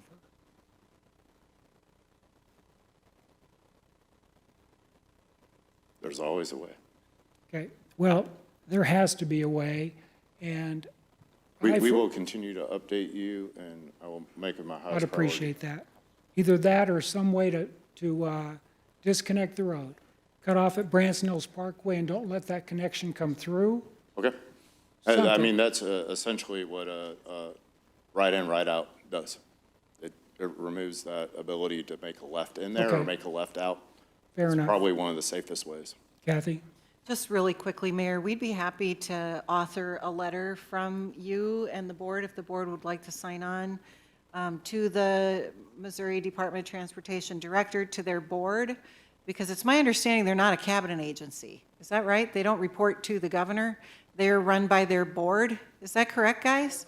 That was kind of eye-opening to me, very unique. And so when we think we can pound the table at the governor's office, which we've tried to do, they're like, meh, it's not my thing, right? So we'd be happy to pen a letter and have you Okay. guys sign on to that. And we can send it to the governor, the director, and everybody on the board. Yep. See what we can do. Thank you very much. Anybody in the audience, any other members? Any members of the board have any questions, comments? Are we voting to accept this report? That is the request. It's Bill? an ordinance, it's a bill, so you've got a first and a second to approve the first reading. This is the first read? Correct. So all in favor, say aye. Aye. Opposed, same sign. Ayes have it. Thank you. Thank you very much, guys.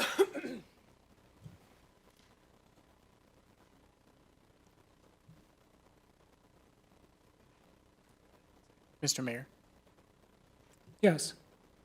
could we possibly take a Oh. 3-minute technical break? Yeah, let's take a potty break. We'll be back in 5 minutes. Thank you.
Let's all be seated, please.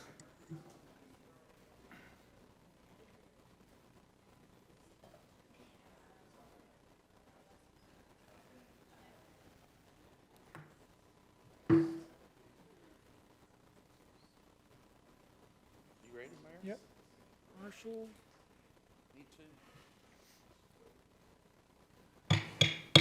Call this meeting back to order. Your Honor, the next item is a presentation by Heather Herman on the 2025 year-end Branson Lakes Area Chamber of Commerce and Convention and Visitors Bureau report. And it looks like we're going to get a report. Hi, I'm Pam Yancey, also known as Heather Herman. No, I wanted to bring our team with us tonight, and what a great night they chose to come with us to observe. But I wanted to bring them tonight, and so I've got a few things I want to say to you, but I could not go any further, Mayor, without telling you how good it was to see standing earlier. It touched my heart. And all I can say is God is good, and He does answer prayers, and we serve a faithful master. So we have all been praying for you, praying for this, and it just made my heart happy. So thank you. Pam, thank you. You know, it's all the prayers that really are the wind beneath my wings. Yeah. It really is. It gets me, Yeah. it keeps me going. Well, we all need it every day, right? We need to pray for each other. So we are so excited and delighted to share with you our end of the year marketing report. Tonight, our Chief Marketing and Communications Officer, Ms. Heather Herman, will take you through a review of all that we were able to accomplish in 2025. I think we all have to agree we had an amazing year, and she helped guide this destination through that, and we could not have done it without her. But there's some changes going on. I wanted to let you know that we've made some changes. So we have tonight someone you all are very familiar with, Ms. Ashley Beatty, who is our Chief Sales Officer now, and we also have Christina Hagee, who is Director of Sports Sales and Development. So we've been sending the sports reports to Kathy and Alex because we feel like that's pertinent information that you need as we look at an indoor sports facility. But they will be reporting on sports and sales separately from marketing with Heather after tonight, but Heather's going to do the wrap up for 2025 because she really led the effort on that. One of the greatest things that I've ever done was be able to work with a team like this and their love for this destination. So they will be here and we'll be available to answer any and all questions that you have or you might have for us. And if you don't, it just means we've done a really good job in our presentation and we answered all the questions in advance. I want to say from the bottom of my heart, thank you to each and every one of you that sat up there. The partnership and the relationship we have with the city of Branson, staff, mayor, aldermen, is truly a blessing, and we are so thankful for that. So thank you all. And Heather Herman, come on up. Thank you, Pam. Before you go, Pam, would you say that the majority of the Chamber of Commerce members are 100% supportive of this indoor sports facility? I will tell you that our chamber we haven't voted on it, so this is not official, but they're very supportive. Kathy came and gave a great report at our board meeting last month. I think there was one question, and it was really a great question.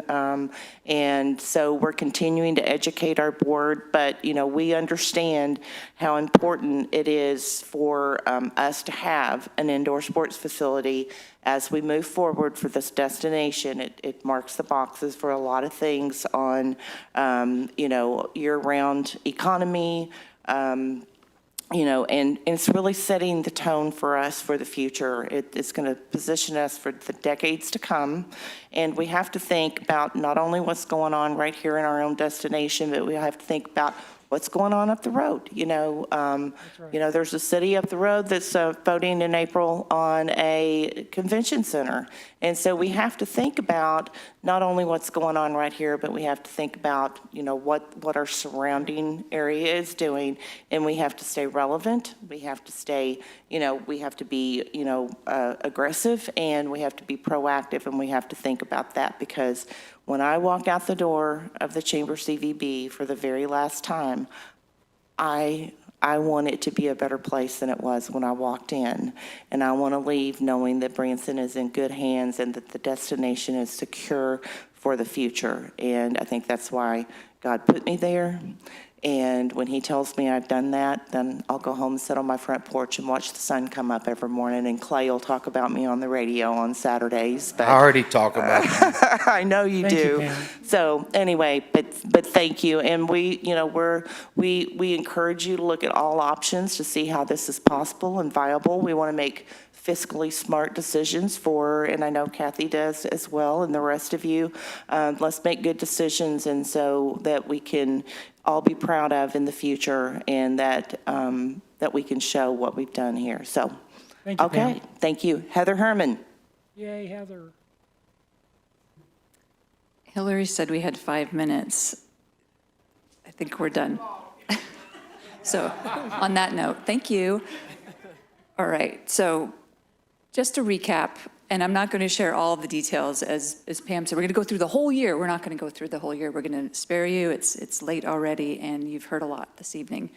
But we have some highlights to share with you, and these are some of the things that stuck out the most and that we're really, really proud of, and we feel that you agree with us and feel the same way.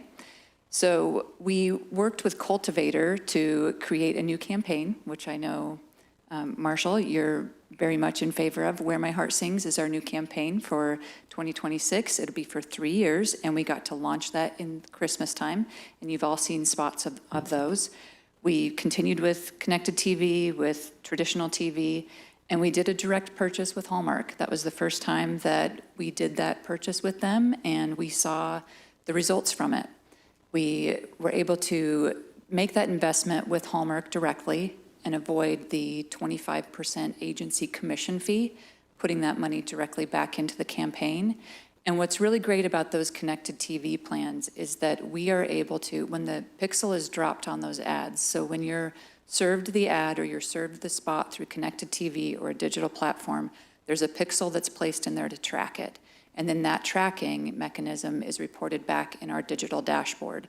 So we can measure that ad in perpetuity. So those Hallmark ads that were served in the summer of last year, Christmas and July, those ads, anyone who has served one of those ads, we will be able to track and tell whether they came to Branson, whether it was that month, 6 months from now, 5 years from now. We'll be able to measure that and monitor it and tie it back to that campaign forever. So we're able to see what that value was.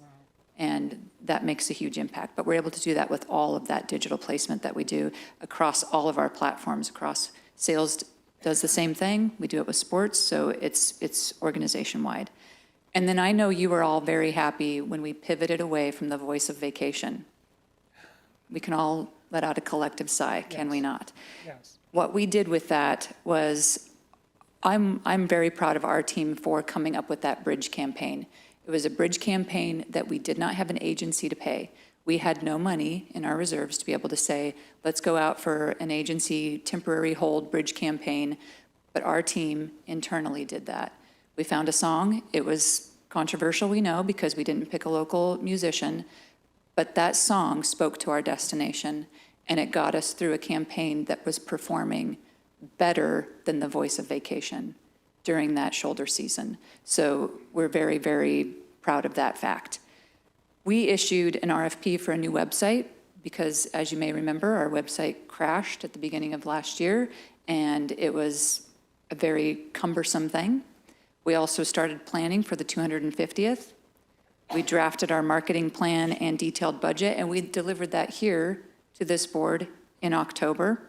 And we also, I will throw in, we delivered that to the TCED earliest than it's ever been and had that in their hands, and it was approved with no changes and edits, I believe historically for the first time. We continue to use data and research across all of our platforms. We have lead generation and outreach. We have a focused PR campaign, and I'm proud of the fact that we were able to release all of our agencies. When I first came to the organization, there were 4 PR agencies. We eliminated 3 of those contracts, and we have 1 agency who just focuses on golf-related specific content.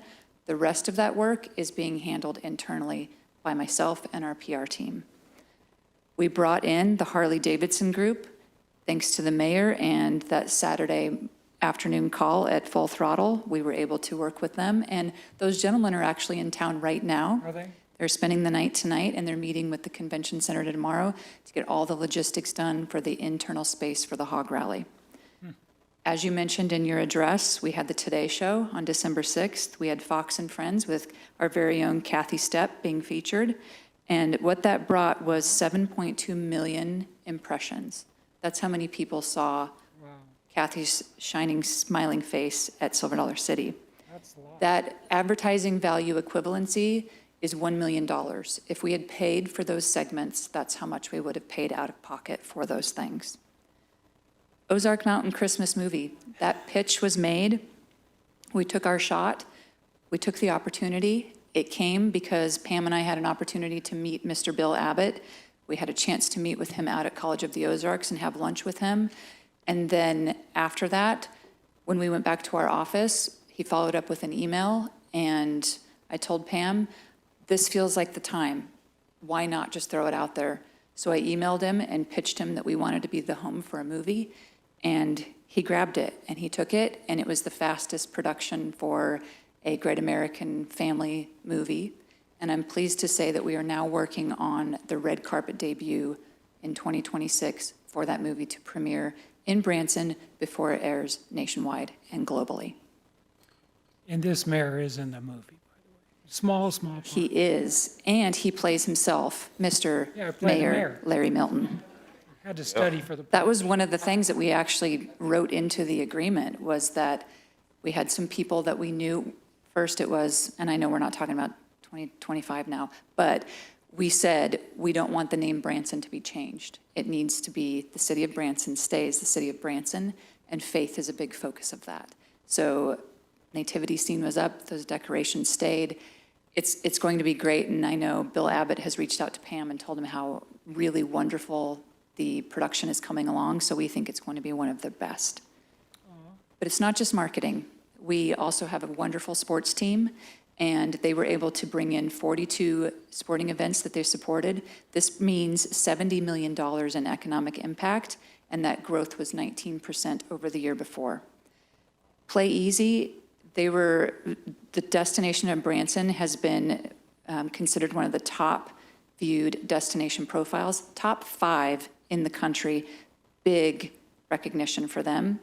And this shows exactly what they do, the outreach, the team effort, their impact, and attracting that level of sports to our destination is just a glimpse of what's to come with a future facility.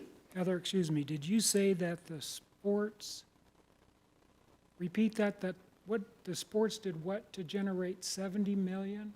70 million in economic impact. So all of those events, Oh, the those 42 events, sporting okay. events, yes. Wow. And you think about MONASP alone, we just had MONASP, they just celebrated their 10th year here. Last year was the 9th year, and we had the opportunity to go Friday night to be recognized and have Kathy be there as part of that 10-year celebration. That event alone, when you think about, they had 4,200 student participants that came in just in that course of a few days. And they're outgrowing that venue. We know that. And, having volunteered there, our whole team, we loved it. We embraced it.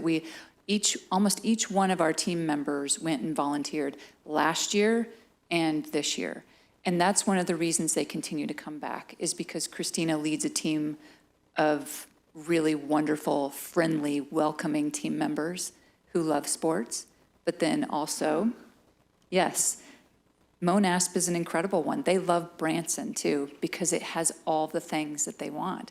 It's everything that a family needs. You know, some of those students, when they show up, they're shooting in the morning for maybe an hour or two, and then they have the rest of the day, and then they come back the next day to compete. So what better place to be than in Branson, where you have all of these things? And working with Parks and Rec, Christina helped with this wristband program where they get these wristbands that are, you know, not these cheap paper wristbands, but they're really cool cloth fabric that they can use throughout the year. And it's got a QR code, and the students can use them, and scan that QR code, and it's got all these different discounts, specials, promotions, everything that's in the Branson Lakes area that they can take advantage of. So they get hundreds of dollars in savings to be able to take advantage of that wristband program. And what's even better is we tell them, you don't have to just use it while you're here for that one sport. It's good for the rest of the year, so it increases that repeat visitation. They bought a lot of root beer floats, I can tell you. I bet they did, yeah, and I bet all the moms went shopping too. And then Cal Ripken, Babe Ruth, that returned, and of course, we're excited to have them back again in 2026. And then the sales recap. You heard that we welcomed Ashley back to the team, and she came in a little bit late in the year for 2025, but she was still on the team in terms of marketing and saw all of these opportunities as well. But then moving forward, she's going to be that champion for the sales team. They attended 21 trade shows and had 430 appointments and were able to distribute 190 leads for the meetings and convention market. Leisure, they distributed 86 leads. And then the student market, travel market is one of the exciting ones. You know, we were both able to attend the CIDA conference and be able to debut a new student video featuring Jacob Hughes and telling the story of what it's like to be a musician who's grown up in Branson and then become a performer, but then welcome students to the stage to do the same thing. It's really an incredible video. It's on our website. If any of you want to see it, by all means, we will share it with you. And we had an incredible opportunity to be able to show that from the stage to over 1,000 student youth travel planners and professionals in that industry. And then coming up, I know you've heard us talk about Connect South and Faith many, many times. That is happening this November. That will bring 300 to 400 professional planners in that faith-based market. That's a huge opportunity for this destination. And then National Tour Association Contact in May of 27, and the other ones listed there as well. And then looking further into the CIDA event coming to us in August of 2030. And it will have been more than 15 years since it's been in Branson by the time it's here in 2030. So what's to come in 2026? Not much, you know, just a little something red, white, and blue. In fact, if it weren't dark, when you're back here in the parking lot tomorrow, if you look over at the parking garage, you can see the mural being painted. It's almost done. That giant tower, the staircase that goes to the bridge, walk across to the convention center, is being painted in a beautiful red, white, and blue with the giant B for Branson and a star. That's the first of the murals, and then you may have seen the concrete barriers that are out in front of the convention center. I think we all knew those needed a little work on them. They needed some art. They were pretty boring, and now they look the same. They've got that red, white, and blue with it's really stunning. But at our next meetings, you'll be able to hear from all three of us. So you may get tired of hearing from me. We'll change it up a little bit. You can hear from Christina to talk about sports. You can hear from Ashley to talk about sales. And then the new campaign, we'll have some more metrics to show how it's performing. We know it's performing really well. It's working, and people are visiting because of it, and they're visiting the website. And then the enhanced technology that we're using. We're adding more as much as possible, and more data, more that we can share with you to be able to show the tangible return on investment at every turn. And on that note, any questions? Heather, that was fabulous. Any members of the board have any questions or comments for Heather? Oh, all three of us. Go ahead. Go ahead, Artie. It's the timeline on the website. Oh, it's fully functioning. It is now? Mm-hmm. It's fully functioning. We had it launched the day that we said it would launch on January 8th. And then we had a 30-day window of a very robust punch punch list that we went through everything in depth, and we're still going through it. One thing about a website is it's never finished. A good website is never done. We want to keep up with technology. We want to make sure that we're meeting AI requirements to be able to pull data, pull information, but then also search engine optimization. We need to keep constantly changing it, and that's what we do daily. And I know there's been a few things that have gone on with the 250th celebration. I mean, do we have a big kickoff, or is that the 4th of July program? I wouldn't say we're having a giant kickoff per se, but we do have a really great page on the website for the 250th, and it features a lot of the patriotic things that are taking place, like the Spirit of America show at King's Castle and the Spring Fling on May 15th and 16th. For us specifically, we're looking at Spring Fling as being sort of the kickoff, that downtown event, because it's going to be so red, white, and blue. We have the Patrick Henry impersonator already, Give Me Liberty or Give Me Death, and then we now have a Betsy Ross who's going to be coming and telling tales. So there's going to be even more than that. And then, of course, Flag Day, we will be having a parade that day, and we will have the Guinness World Record flag presentation, and that will take place at the top floor of the parking garage. It needs to take up 1,200 square feet. And we plan to sell the flags as an honorary piece of history. You're part of a world record. Absolutely. Thanks. Marshall? I have some notes here. First and foremost, I got to have a really cool moment tonight that you got to witness walking our new flag down, but quite frankly, you probably should have been the one walking that down. You know, it was my idea, but if you wouldn't have run with it and taken it, it would have never happened, you know. And you mentioned Betsy Ross. Dwayne is the Betsy Ross of Branson, and I'm never going to let people forget that.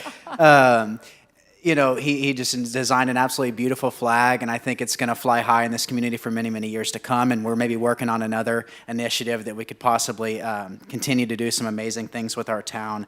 You know, I really actually appreciate you mentioning the bridge campaign, you know, because here's what I would say about that. You didn't have to bring that up, but here's what I would say about that. Boy, it still featured music, didn't it? You know? And when it comes to the local artists, boy, you sure did pick a local artist to make Where My Heart Sings. And my goodness, I know that even though that's going to run for 3 years, that as long as you're here, you're going to put a real focus on our live music shows and theaters, which just means the world to me, and I can't thank you enough for that. You know, and it kind of goes to what we've dealt with in the past and where we're at today, you know. We had a majority on the board, people that want Faith, Family, and Flag, people that want Ozark Mountain Christmas, but before you were here, it was still a fight, you know, and it was still an instance where the old slogan got in there. I mean, the fact that you fought to name that movie Ozark Mountain Christmas, it just tells me everything that I need to know, because it's not you just going, they want Faith, Family, Flag, they want Ozark Mountain Christmas, you want Ozark Mountain Christmas, you know, and you fought for that, and that's just, it's absolutely incredible. I was downtown today. The banners look awesome, and the mural looks amazing. Thank you for mentioning faith in your presentation. I really appreciate that.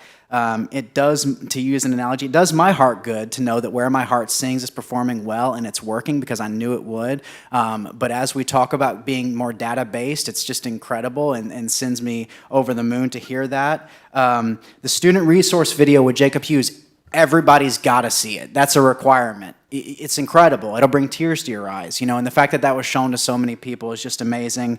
And then finally, I can't wait to unveil what we've all been kind of cooking up for the spring of 2027. So you're doing an incredible job, Heather. Thank you for everything you've brought to this community, and I sure appreciate you. Thank you very much. Thanks, Marshall. Clay? You mentioned the student. We've been open about a week, and the student groups have already been like we haven't had a first week with student groups ever that we have. So I don't know if that's an indication of what y'all are seeing with student groups to come this year. I mean, is there any kind of indication how it's looking? Absolutely. I think that's a credit to, as a group, we talked about this last year, that it's low-hanging fruit. It's an opportunity that we feel has been sort of not really given the attention that it needs. And when Reed was here and Ashley and myself, we worked on this and really made this a focus. And now that foundation has been laid, and now Ashley and the sales team can take it and run with it. And now there's going to be the next rendition of the video. So it's going to be telling the next chapter of what it's like to bring a group and experience STEM education and outdoor adventure and that kind of thing. So it's never ending. There's a story to tell with the youth, and there's a reason to come and to be repeat visitors. Because if this is the first time that they're coming to your show, that means that there's a first time for them to come to the next show too. No, I mean, it's been pretty, I mean, like our first 3 shows, like 7 student groups in the first 3 shows, which is like, and of course they get up and do a pre-show, and Tina goes out and does a clinic and critiques their dance and gives them notes and stuff, and it's just been really awesome. And then with my boys in the show, it's just, it brings a whole different vibe when they, they're out there and they see my 17-year-old and my 22-year-old, and Absolutely. I'm in the autograph line. They're like, "Hey, where's your kids?" You know what I mean? I'm like, "Hey, it's my 40th year in Branson. Why are you asking for my kids? My name's on the building." But anyhow, but no, it really is. And I get a lot too. Like I'll have a lady in her 30s with her 2 kids going, "My grandmother used to bring me to see you at country night when I was 9 years old." I'm like, wah, wah, wah. But it's pretty cool because it continues. I mean, she used to come and bring her. Now she's 30 and she's bringing her kids. And 30 years from now, those little kids will be saying it to somebody else. "Hey, I used Full circle moment. And I'll still be, no, I won't be. But no, the student group is looking really good. And I'm excited about the 250 thing. It's just going to be incredible. I just got 2 25-foot flagpoles installed out front today with big I'm excited about that. And I got the big fiddles and the porch swings all decked out. So it's going to be cool. I'm excited to see the strip when everybody gets on board and starts decking it out with flags. Can we get Clay one of our new Branson City flags too? I got space for it, just saying. Anyhow, good job, y'all. Thanks, Clay. Anybody else? Ruth? Yes, all I can say is, wow, the presentations have just been amazing. What you guys are doing for this city is greatly appreciated. Pam, Heather, Ashley, Christine, thank you, thank you, thank you. I did see those concrete barriers the other day when I went to the convention center, and I'm going to go walk around tomorrow again too, so thanks again. Anybody else? Ralph? Wow, we have come a long way. And what a level of appreciation I feel for everything that you guys have done. Pam, you've assembled, the A-team. You really have. And what we got in Heather is not just a destination marker. We have a person who's not afraid to get out on skinny branches and tell our story. And not only tell our story, tell the Ozark Mountain region story. We do have a story to tell. We have many stories to tell. There is rich history here of depths that most of us don't even realize. And Heather is the perfect person to tell that story. You have proven your worth in what you've done thus far, and I only anticipate what you're going to do moving further. And to the rest of the team, wow, I know that Pam's going to give you the resources and the liberty to just excel and do what you guys do best, and we're definitely looking forward to those reports because I know they're going to be exciting and they're going to be big and they're going to help Branson be that next level community. So thank you so much for everything you guys do. Thank you. Thank you so much for showing up. Thanks, Ralph. Glenn? Yeah, my thanks too, and not just to the assembled staff, but please, when you get back, I know there's so many people that never get to come here and speak from the podium that work all the magic behind the scenes, so make sure they understand how much those folks are appreciated as well. Well, I have a tough confession as a retired engineer to make. I was reading Michael's wonderful report, realizing I'd never get through all 300 some pages, and I saw your report on the agenda, and I thought, I have not been to the new website. So I went on the new website and played around with that for about 15 minutes. Fantastic. It's really looking good. The refresh is amazing. It's easy to navigate. When you're looking for something, it's very intuitive how you can get there, filter, find it, and go. So, to the whole team that worked on that, and I know TCED was a major financier of that activity, I just want to thank everybody involved. I think like you said, I know it's not at completion, but it's come a tremendous distance and it's really looking nice. So I think that'll do the city well.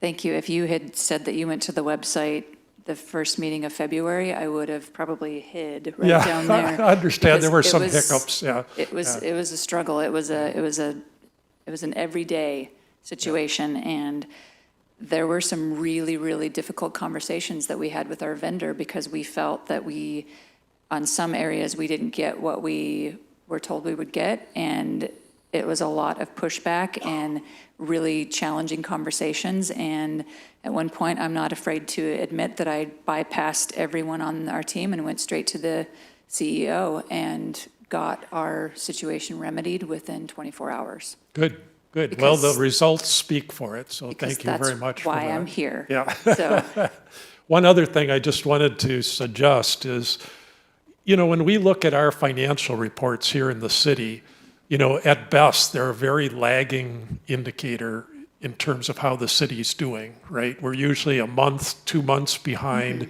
and it has no fidelity to the data at all. It's very coarse data. And you've talked to us a number of times about the amount of data that you're collecting from a marketing visitor perspective. I would think a future project that would be worth considering would be for the city and your team to sit down and say, how can we take what we've got for tax data and other lagging indicators and merge it with some of the data that you have so that we get a more holistic picture, not only of where we've been, but you'd probably have the leading indicators compared to what we have from a tax perspective. So we could actually preview, are the trends going the right way? Would we expect that the city performance is going to continue in the direction and the trajectory it is? I just think you've got a wealth of data that would help us as aldermen look at our financial reports and make better sense of them. sure, I think that there's an opportunity there to talk about, one of the platforms that we use has the ability for us to bring in outside data sources and blend it together. For example, we use the CoStar, the STAR report, for lodging, occupancy, all of that gets pulled into that. And then all of our separate ad campaigns that are outside of this data platform, it all pulls together, so we're able to pull all of those numbers.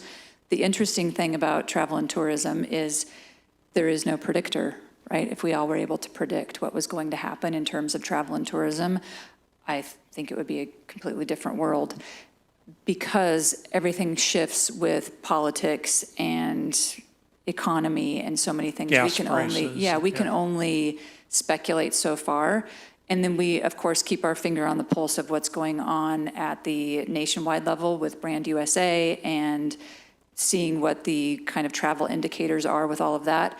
I personally am thankful that we're not an international heavy market, knowing that Missouri only gets 2% international visitation, coming from Arizona where it was at times 22% of the visitation was international. I'm thankful because we should be very thankful and feel very blessed that we haven't been impacted by international visitation trends and the impact of the lack of visitation from specific countries like Canada. So we're doing really well. It's interesting, one thing that already is the way that FIFA is changing. The predictor was that there was going to be 750,000 people that would descend on Kansas City. I was on a meeting yesterday with the state tourism office, and they're predicting lower numbers now because those countries that are coming in from those different teams, representation, not necessarily interested in this market, or there's reasons like flight costs and all of that that are changing that. So we've pivoted. We are not doing a huge FIFA focus because why would we if they're not going to be necessarily there? Instead, let's funnel that more into the 250th efforts and all of the great things that are happening here and the reasons to come and celebrate red, white, and blue. Even if there's no specific event taking place, you want to come to see the decorations alone and the fun, festive spirit of it all. And Heather, I'm going to say that all the things that you and Pam are doing at the chamber is night and day. It's a fresh breath of fresh air for this board. what I keep going back to is the true value of the national exposure. All this national exposure, 7.2 million impressions. So we're going to see that for years to come. We're going to see that in 26 because a lot of that was just at the end of 25, right? So I'm just so excited about that. Is there anybody in the audience have any questions or comments for Heather? Hearing none, we appreciate you. Thank you. Thank you all. Thank you. We appreciate you. Thank you, Pam, Ashley, and Christine. Your Honor, sorry. The next item is the public hearing and first reading of Bill number 6659, an ordinance approving the final plan development for the property known as the Sanders Development on Shepherd of the Hills Expressway, Branson, Missouri. Good evening. We will now open this public hearing and get a staff report from Amanda. Good evening. This should look relatively familiar to you.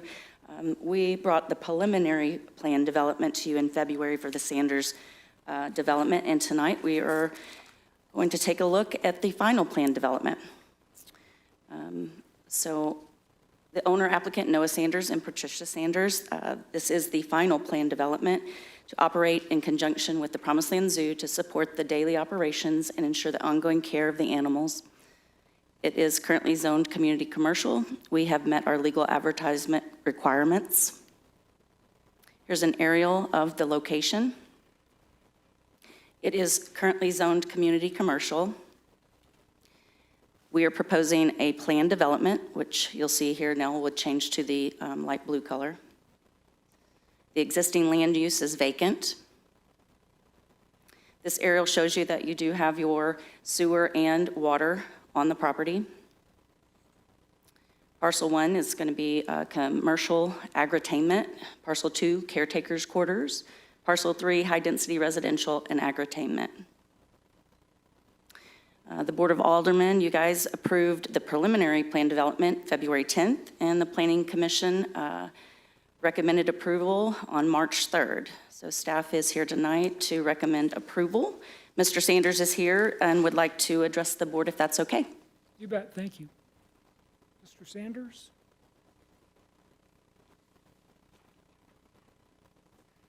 No monkey. No, Winston's not here tonight. Would have taken too long for capuchins. Yeah, so really nothing has changed with it. It's the same plan development that we came up with. We had everything finalized before we started a couple months ago. And so we're actually requesting a double read if it's possible. So we're ready to hit the ground running, just talking about Branson and everything. So we're kind of, I think our beliefs are kind of core with what was just described with Branson, that we're faith-based, we're the Promised Land Zoo. That's staple to what we do. We're doing everything for the Lord. And our next step is growth, and we want to keep developing the 74 acres that we have right there in the center. And, this is kind of crucial for that to happen. So we're just hoping to get started as soon as possible. Any questions from the board? Any questions from the public? Hearing none, the public hearing is now closed. So you've heard the first reading of Bill 6659. Do I have a motion approving this bill? So moved. Second. We have a motion and a second. Any members of the board wishing to comment? Members of the public? Hearing none, then let's vote. All in favor, say aye. Aye. Opposed, same sign. Ayes have it.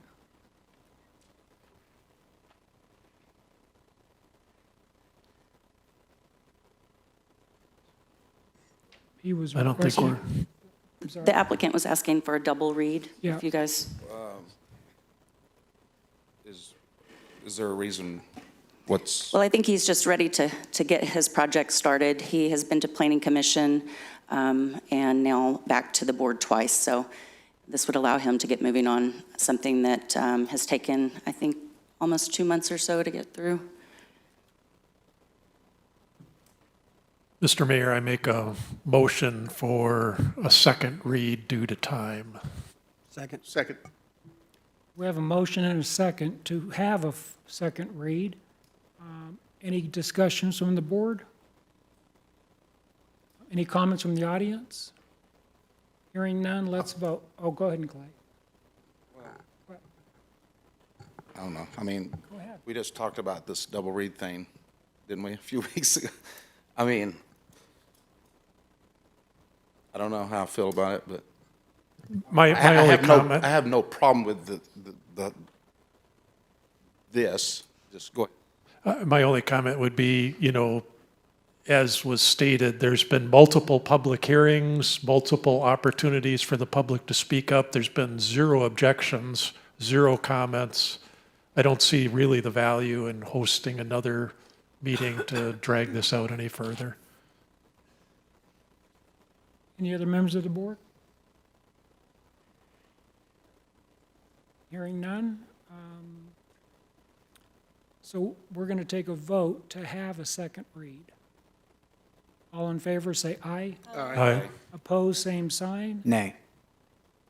Hillary, would you do a roll call vote, please? Schultz, Yes.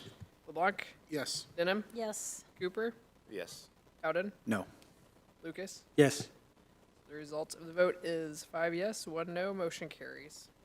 So Madam Clerk, would you please provide the introduction for this item? Your Honor, this is the final reading of Bill number 6659, an ordinance approving the final plan development for the property known as the Sanders Development on Shepherd of the Hills Expressway, Branson, Missouri.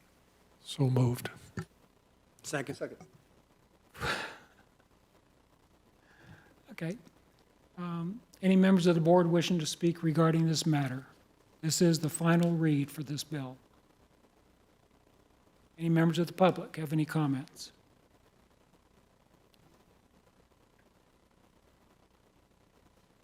Clay, do you have any input? Any comments? I was just asking if it failed, it comes back in 2 weeks for a final That's reading, right. right? You want Discussion on this? Mr. Mayor? Yes. If I can, I heard the conversation down there. If you vote against this now, it fails and it has to start over. It's the final reading. This is the final reading now. Oh, that's right. Got that? Actually, no, it wouldn't be appropriate, but thank you. I'm glad you clarified that. Yeah, You could have said no to having the second read, Yeah, but now that that's we're right. there, yeah. that's right.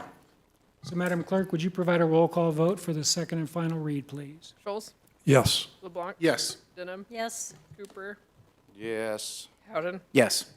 Lucas. Yes. The result of the vote is 6-0, motion carries. Thank you. Okay, thank you. You bet, thank you. Your Honor, this is the first reading of Bill number 6660, an ordinance amending Section 1-2 of the Branson Municipal Code pertaining to Board of Appeals. So you've heard the first reading of Bill 6660. I have a motion approving this bill. So moved. Second. We have a motion and a second. We'll get a staff report from Amanda. All right. So this amendment here will allow the city administrator to appoint an interim member in the event a quorum cannot be met. This would ensure the board can maintain a quorum and continue hearing cases without delay, which will avoid postponements, ensure timely decisions, and keep development projects and appeals moving forward without unnecessary disruption. Staff recommends approval. Any questions or comments from the board? Mr. Mayor? Yes. So this board only meets, they actually meet rarely, right? They are very rare. We do have one probably within the next 30 days or so that will be coming up. Okay. That could lend to maybe why it's difficult sometimes to form a quorum if people, have lives or whatever. But, of course, we want people on there that can meet meetings. Maybe, and if you apply for the Board of Appeals, know that at some notice, you might have to go to a meeting. But you said a member. They're limited to one? No, there's typically 5, but in order to meet quorum, she would have the ability to appoint someone else to meet that quorum. But up to 5? Do you understand what I'm saying? Could she appoint 5 interim members? I don't think that's how the language is worded. I don't know if you guys want to pull that up. It's just if there's a vacancy, she can point at someone to fill that vacancy until the time comes where you guys put someone on for But them. what if there's 2? there's 2 vacancies, they can fill the vacancy. Yes, Artie? Point of clarification, Solon, is this just for that one meeting? Or is this until what you said about, until they come up for election? So if you look at the very bottom line, bold there, it says, member to serve until such time as formal appointment is made by the board, meaning the Board of Aldermen. Mr. Mayor? Yes. Glenn? Yeah, so when I looked at this, the explanation sounds a little different than I read it, okay? This talks, that last sentence that the attorney just referenced, lines 26 through 28, talks about appointing until we make a formal appointment. That sounds different than, because right now we have 5 on the board, right? Or do we have 4? 4 on the board. 4 on the board, so there's 1 vacancy. Correct. Right? That's a quorum. 4 is a quorum for that board. But this is saying that 5th person in this example could be appointed by the city administrator until the board appoints somebody else. So that's a permanent seat in the Board of Appeals until we act and name somebody else to that position. Is that correct? Is that the way this is written? That's the way I read it. I'm actually going to have legal follow up Yes. with that question. That's correct, and I can give you context. We've had, prior to this date, we've had 1 Board of Appeals meeting, I think, in the last 13 years. So sometimes with these kinds of boards, it's hard to get people to serve because they're never doing anything. And what we found is this last one that came up is we didn't actually have enough, so we were scrambling to get someone appointed, and we looked at the code and realized, oh shoot, there's not really a quick way to do that, and this hearing's coming up because they're time-sensitive hearings. So we needed a process whereby the code would allow kind of an interim appointment that was done on an expedited basis until the board could convene and get someone else in there. So here's my thinking on this, and thank you for that. Here's my thinking is I looked at the record. In the last 4 years, they've noticed 3 meetings, right? And there's only 1 set of minutes. I'm not sure what happened to the other 2, if they never happened or whatever, but that's the track record for 4 years. Their procedure is that the appellant has to apply within 10 days of the cause of action, right? Then the Board of Appeals has 30 days to meet to issue their ruling. So here's my perspective. This Board of Aldermen meets at a frequency much greater than that. And if there's a vacancy in a critical upcoming meeting and the city administration has a name in mind that we hadn't been able to find prior to that, it should just come to the Board of Aldermen, we appoint the person, and we're done. Right? Because now they're a permanent position on the board, right? We don't have to go back and yank somebody off that was appointed and now we're appointing somebody else. We don't have to go through that messy procedure. And we've solved everything at once. And it's still in the guidance of this board. And I do have a concern, and I understand the intent, and I know this is not what the intent is, but I just want to say this, is that this board hears appeals where they feel the city staff has done them wrong, essentially, right? That the rulings from the city staff they disagree with. It just feels a little wrong to me to say city staff now is going to appoint somebody for that hearing. And I know I'm not saying there's anything wrong, but the optics aren't good in the way I look at it. So since we meet twice a month, we'll have met at least once, if not twice, before that Board of Appeals actually has to act. And so if we've really got a name to put on the board, bring it to us and let us put it on the board. I think that makes sense. So I agree that it seems like that would work, but practically speaking, I think if there's a hybrid we can come up with, it would be wise to do that because these are very critical sometimes for legal purposes to make sure we have someone there. And I don't remember the exact timing, but the last one that we got ourselves into, it wasn't going to work for us to come to the board, and the timing didn't line up. And I don't know if that's because we didn't realize we didn't have a full board at that time, and now we maybe are a little more aware of it. and it could have been, but I say that to caution because these are so infrequent, a few years may go by and that I don't know if passivity is the right word or, lack of attention to whether or not there's a full quorum there, just in the mix of things might come up again. So maybe we can figure out a way to get the city administrator to nominate someone to the board, or I don't know. If we have to convene a special meeting, I guess we could do that. Yeah, we have enough of those already, so we could add it to one of those too. I mean, really, I don't see the sense of urgency. I get how you could be caught off guard because they don't meet very often, and now you call them up and say, okay, we got to have a meeting, and oh, I can't make this, I can't make that, and you got a problem. But those are still board members, right? They're still appointed to the board, even if they can't be there. We've got the same problem with the finance committee, right? Board members don't show up for the finance committee, and then we don't have a quorum and we end up canceling the meeting. So I don't also want us to develop a pattern here where we say, well, we just bump people off, and I don't like that. If people have been appointed, I get the scheduling problem. I don't think this thing addresses, if I'm a board member on the Board of Appeals and you call me up and I say, well, I can't meet on that night, this thing doesn't address that because I'm still on the board. It says in the event of a vacancy, the fact I can't make a meeting isn't a vacancy. So right now, we've got 4, and we should be good to go. And the quorum issue is a totally separate thing. I assume you can meet with as little as 3 people, and then you have to have 100% vote of those 3 people in order to affect the decision, because you have to have a quorum of the board, not of those in attendance, is the way the ordinance is written. So I think we can solve this for you. If you really need a board member, bring us the name and we'll get it done at a meeting, a regular meeting or a special meeting. But I think the Board of Aldermen should stay in control of who gets appointed to these boards.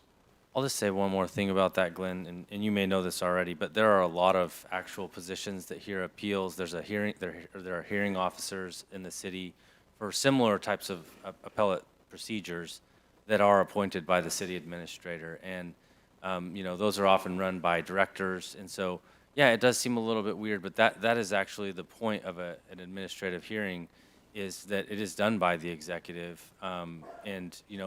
They always have a right if they don't win on these appeals, to appeal it to the circuit court here in Taney County. So it's not the end of the road for them. There's a lot of, this is just the exhaustion of what they call their administrative remedies. But this isn't similar to the other ones where it's done by personnel that are employed by the city. This is an independent board, right? So it actually would be people from the community typically. And so I would say it's even more removed from choosing someone on the staff to hear their own. I think all of our current people are not staff members, if I'm remembering correctly. So, it's not really the city hearing its own appeals in this case. Mr. Mayor? Yes, Marshall. So I'm hearing what Glenn's saying in his original proposal. I guess my counter to that is, wouldn't we want to preserve the application process the same that we do for other boards? So that, because it seems like if we have the city administrator appointing somebody in an interim basis, then you get around to the normal calendar year of when those applications usually come up. Because citizens are expecting around the after election time, maybe the next week or so, to apply for certain boards. Actually, the way that you kind of described it when you first came up here, actually, it makes a little bit more sense if we're going with what Solon's saying of like a hybrid method of like, if someone is telling you they can't make that meeting, perhaps they don't lose their spot, but an interim can be appointed by the city administrator just to fill for that meeting. That's not how this reads. So when it says vacancy, it means someone has not been appointed to the board. It doesn't mean they're not available. So take, for example, the 4 right now. If one of those 4 wasn't available, or let's say 2 of them, because, it's summertime and they're on vacation and all of a sudden the city has an appeal, we're in a real pickle, like a real legal pickle. And so we would need to immediately appoint a 5th person. And it's possible that the timing could line up just right for the Board of Aldermen, but what I'll tell you is that doesn't give us any time to train them on how the processes work, to talk to them about the issues, to get the documents to them. It's a very fast process, and so it's the most efficient, I think that the quickest way possible we can get someone on that board until you guys can appoint someone. And this isn't yanking them off. They go on knowing that they're there until someone's appointed. And you may very well choose the same person, or you may not.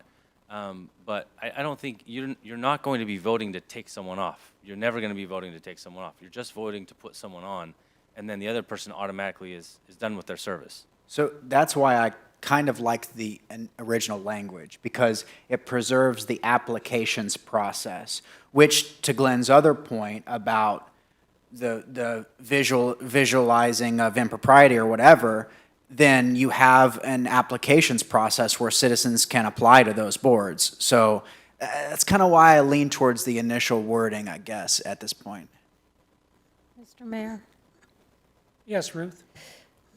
I think that, all this conversation's great, it all makes sense. However, with these amendments, this would allow, if we're in a situation, you could have someone that passes, you could have someone that says, I don't want to be on this board anymore, and then it would just be another complaint of, oh, wow, we got to wait till the next board meeting, and it's just, I don't think it's fair to our applicants. So this would allow, if emergency came up, for that situation to be taken care of. But if not, then our city administrator could say, hey, we need to get this on the agenda because, we have time to do it. But putting off our applicants, I do not feel is a fair thing to do if there's a way that we can take care of both sides. So I think this would just allow for that opportunity.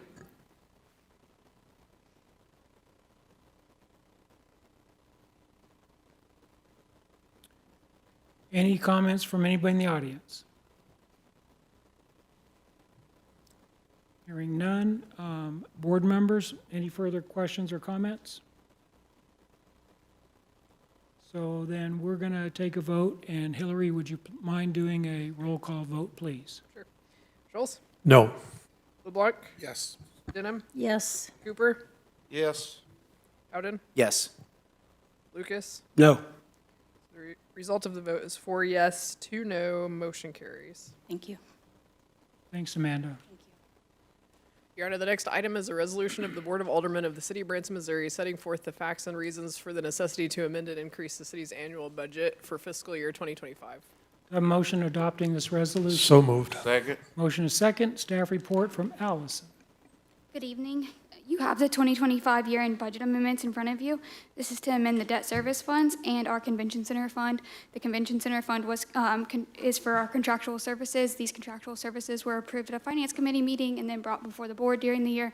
So we're just truing that up with a formal budget amendment. And then our debt service funds, all of the money that we bring into our debt service funds, we use those funds and then pay back on the bonds ahead of time. So we are over budget in our debt service funds and would like to amend those funds for our 2025 budget. Are there any questions?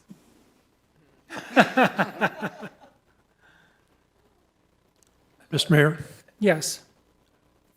First, I just want to say thank you, Allison, for spending time with me the other day to go over all this. That was great, very helpful, cleared up a lot of things for me. My only question is, has the Finance Committee met on this and offered any comments? So we did provide year-end financials for them, but we didn't bring a formal budget amendment to them at that time. And then it's because we're just amending those debt service funds and then the convention center fund, which they have already seen, the contractual services for the convention center. So we did not bring the debt service funds to amend to them since this is an annual thing that we do. Any other questions? Any questions from the audience? Hearing none, let's vote. All in favor, say aye. Aye. Opposed, same sign. Ayes have it. Thank you, Allison.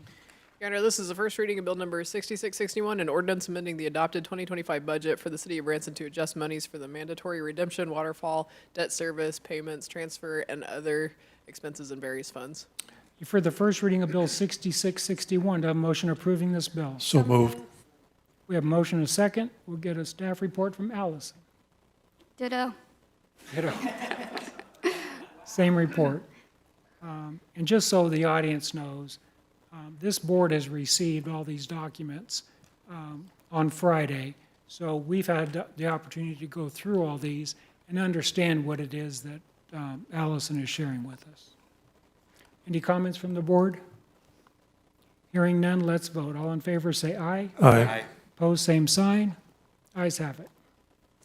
Your Honor, the next item is a resolution of the Board of Aldermen of the City of Branson, Missouri, setting forth the facts and reasons for the necessity to amend and increase the city's annual budget for fiscal year 2026 and various funds due to capital projects and updated 2026 projections. Do you have a motion adopting this resolution? So moved. Second. We have a motion and a second. Allison?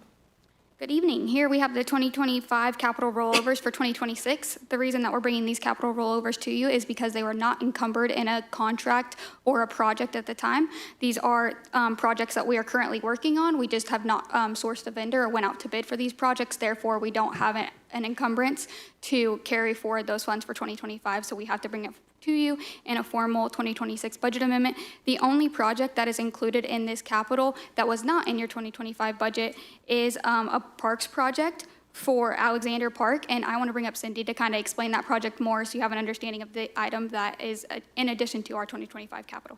That's great. Hello, Cindy. Mr. Mayor, members of the board, thank you, Allison, for letting me tag on to this. So as Allison mentioned, this is something new and different. And so what's happened is I'm really excited to present kind of an amazing opportunity for us. So I was recently approached by the Community Foundation of Taney County for a large donation to the Parks Department. And just to give you a little bit of background on that, some of you may have known Bob Alexander. And so Bob Alexander passed away in 2005, and this is the article. It's a great article in the Community Foundation of the Ozarks. And he was the longtime, for 50 years, he was the longtime pharmacist at the Alexander drugstore, and some of you may have known him that way. And so he was also the nephew of Joe Alexander, that Alexander Park was named after. Joe Alexander was the first postmaster of Branson. So they had approached me about this. You know, another part of that story is Bob was actually paralyzed in a accident in 1975. So he had limited mobility. So they're wanting to donate a sizable inclusive playground and handicap accessible playground to us at Alexander, and to the tune of like $600,000, $700,000, you know, a big deal. And so one of the things that's really important to him is the sizable estate that he's left will benefit Taney County in perpetuity. So he had a really heart for our community. And so one of the things we want to do is, you know, this would be a free amenity for our community. And so, you know, he talked about that in the estate. So in the estate, that wanting to benefit the kids, I don't know if some of you probably have kids and grandkids, it's expensive to have a birthday party, right? So this would be a cool free amenity for people. And so yeah, they really want to make it nice. And I was approached by one of their board members, Mitch Holmes, about this. And so where our part comes in, the money I'm asking for is we will need to upgrade the infrastructure at Alexander Park, right? So the $200,000 I'm asking for will repave the parking lot. It's been a minute since that's happened. It will, oh, this is a great, now this isn't the actual playground, but this is what a playground might look like, right? It would be really substantial, really amazing. And so, but back to the 200. So the resealing the parking lot, creating a handicap accessible parking area, creating a sidewalk to the new playground, rehabilitating the bathrooms, and creating a substantial sign that would honor both Joe and Bob. And so that's kind of why I'm asking. I know it's kind of a sudden thing, but it happens suddenly. And so this is an amazing opportunity that would really continue to improve our parks like we've been doing the last several years through the community asset replacement plan. And I think I'm going to stop there. That's kind of what it's about. And so we're pretty excited about this. Any questions on the board? Kathy? So thank you, Mayor. Thank you, Cindy. I also want to just fill in a little bit more color of the picture for everybody here. I had a really good conversation with Mr. Holmes as well. I think about 45 minutes or an hour. We were talking the other day after Cindy was filling me in on the latest progress on moving this forward. And I want to be really, you know, I promised Mr. Holmes that I would make sure that publicly I expressed his intention on behalf of the estate is that Branson have more skin in the game than just the improvements that we're looking to get the 200 grand for here tonight. And I explained to him how the budget process works and how we can't encumber future boards and promise that future boards will, support more money going towards this particular project. But I assured him we would make the best pitch that we could for it. In fairness to them, they're like, look, if we give you 600, we want you to put 600 in. And I said, well, we might have a greater need that the board feels needs to be met with 600,000 in couch change that we find just laying around. So anyway, moving forward, I just wanted to plant the seeds, so I was being very fair to Mr. Holmes and to the Alexander family, that Cindy and I are like super fly excited about this. When she first came in, she was bouncing off the walls about this idea.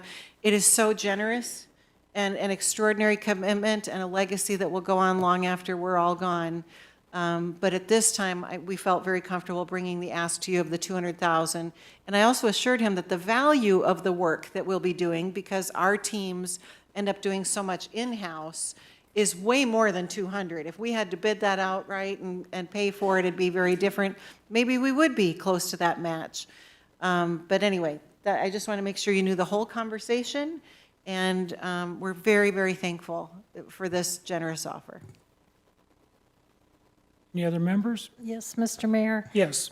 Cindy, this is so heart-touching.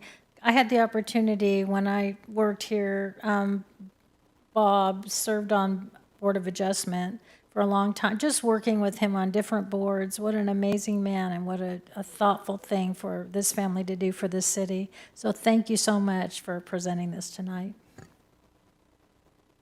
Any other members of the board? Any members of the audience have any questions or comments?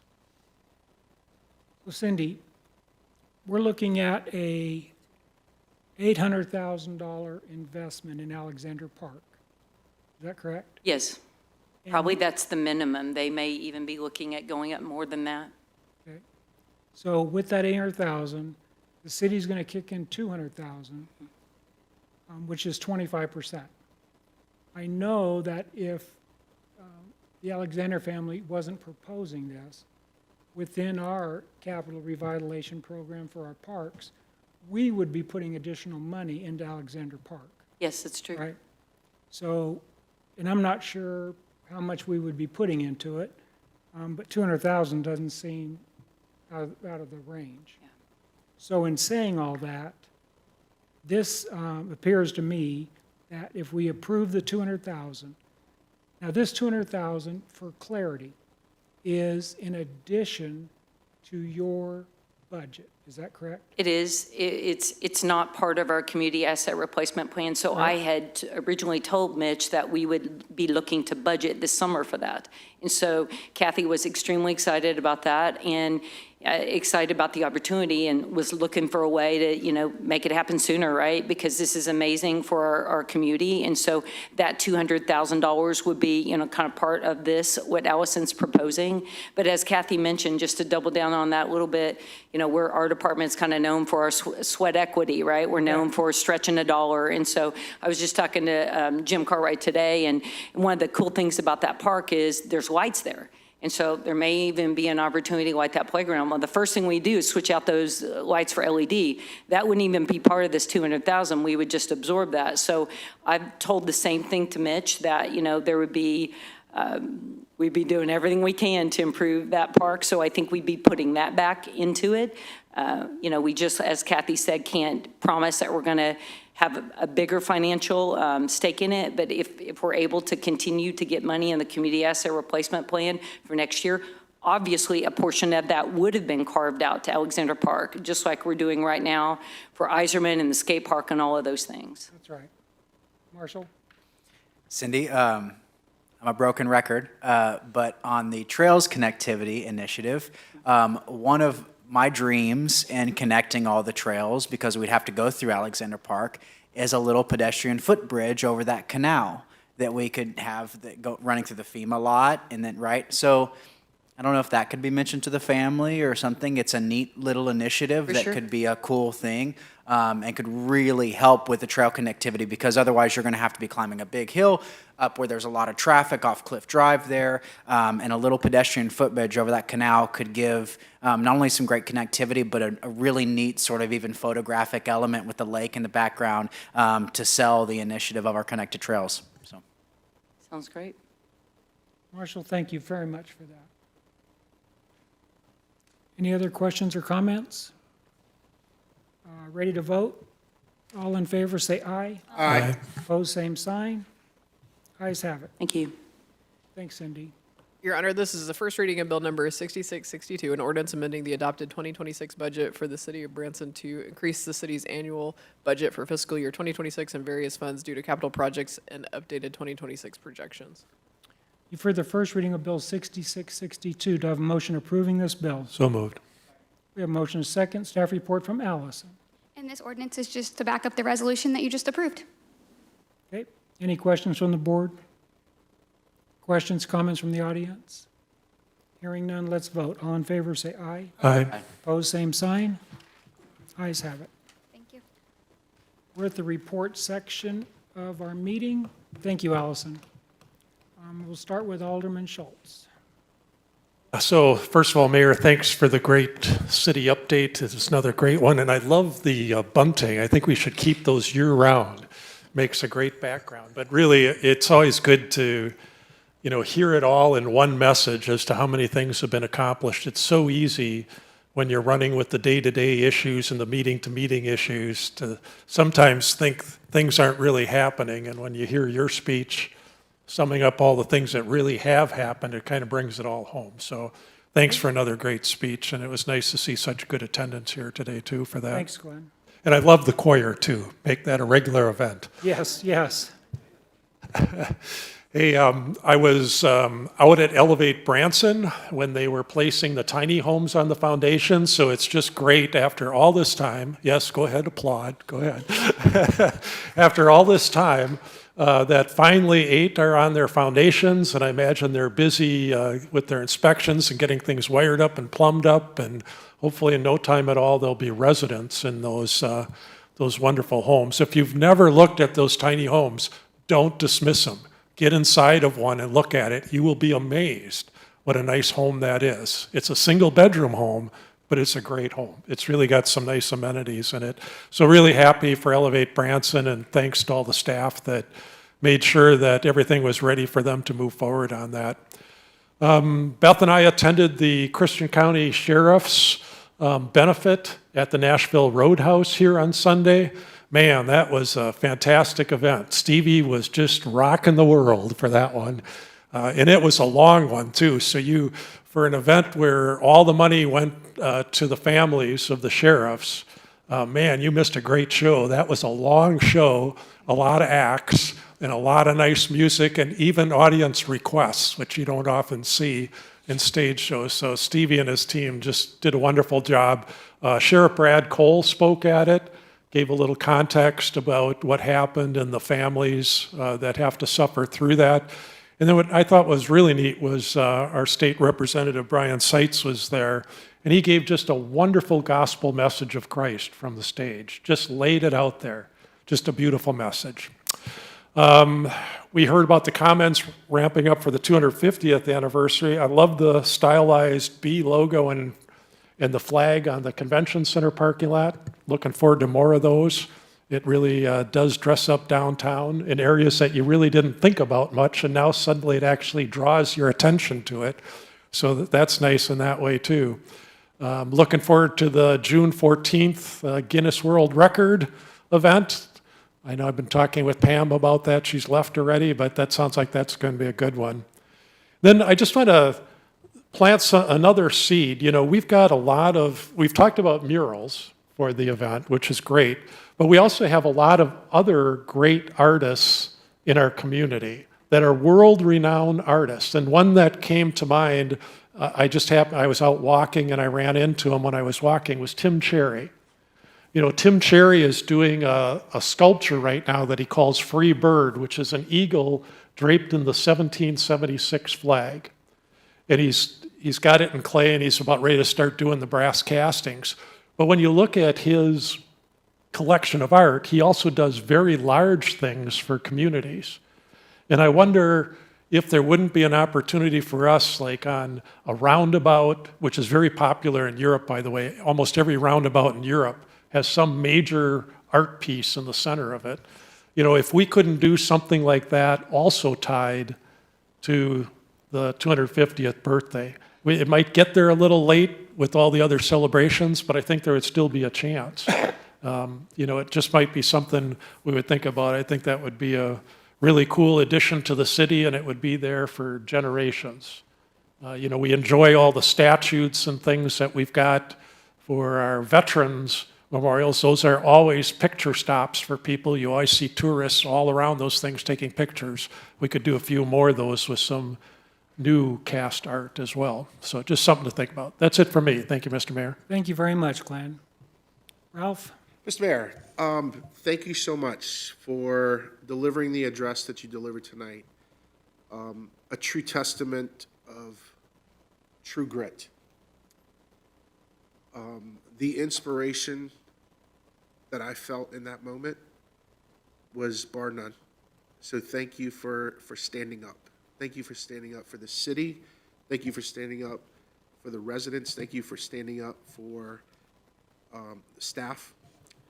It means the world to them, I know, and it means the world to the residents that you have the courage to persevere and to continue to serve. So thank you so much for that. Thank you, Ralph. With a lot of things going on in the country and the world, things like that, last week Alderman Denham and I made a decision to put a request together for city staff to start looking at what it would take to create a public awareness campaign focused on protecting children and combating human trafficking.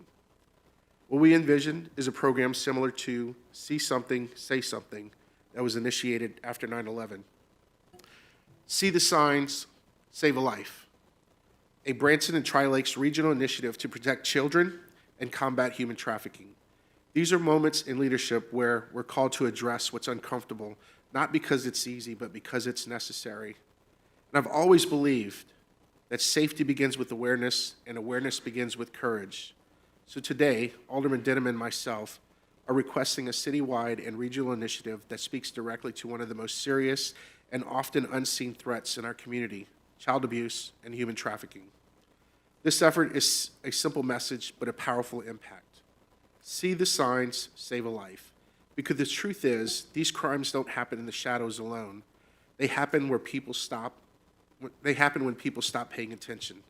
The program mission would be to educate, equip, and empower every resident, business, and visitor in the Tri-Lakes region to recognize and respond to the signs of child abuse and neglect, sexual exploitation, and human trafficking. The core framework would be, I see the sign. Most victims are hidden in plain sight. Indicators may include a child appearing fearful, withdrawn, or controlled, individuals lacking personal identification, signs of physical abuse or neglect, some people speaking for others or refusing to let them speak, frequent movements between hotels or locations. The second initiative would be trust your instinct. If something doesn't feel right, it probably isn't.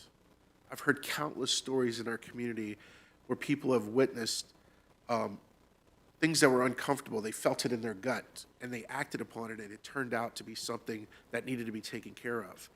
This campaign reinforces the principle that you don't need proof, you just need awareness and action. And then taking action. We're not asking citizens to intervene. We're asking them to report a clear call to action. It could look like a designated page on the website of Branson's website, a 911 call to emergencies, contact the human trafficking hotline, or use anonymous reporting tools where available. A strategic rollout plan is very important. First, awareness, city signage in hotels, lodging properties, gas stations, travel centers, OPC locations, public bathrooms, transient areas, a social media campaign across all city channels, a partnership with Branson Police Department, Taney County Sheriff, local nonprofits, and faith-based organizations. Phase 2 would be education and training, awareness and training for hospitality workers, short-term rental operators, transportation providers, community workshops hosted quarterly, school and youth organization engagement. Phase 3 would be community activation, community watch expansion model, anonymous tips integration, and it may be a business certification program. Safe Places partner, Branson. Key partnerships, local law enforcement agencies, child advocacy centers, healthcare providers, school districts, faith-based organizations, the Branson Area Lake Lodging Association. These are all organizations that we have intimate relationships with, and why not engage these organizations to save our children and stop human trafficking? Branson is known for faith, family, flag, and hospitality. But those qualities that make our community strong can also make us a target. Trafficking follows tourism. Abuse hides in silence.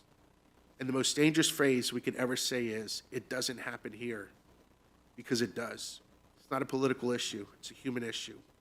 And leadership, real leadership, steps forward when others would rather look away. So today, I'm asking for the Board of Aldermen, the mayor, and city staff to maybe commit as a city and as a region. We cannot ignore the signs, we will not stay silent, and we will protect our children. Because when this community decides to see clearly, darkness has nowhere to hide.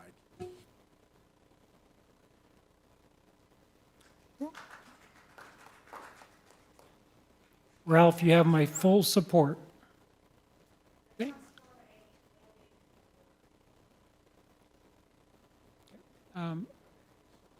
Ruth?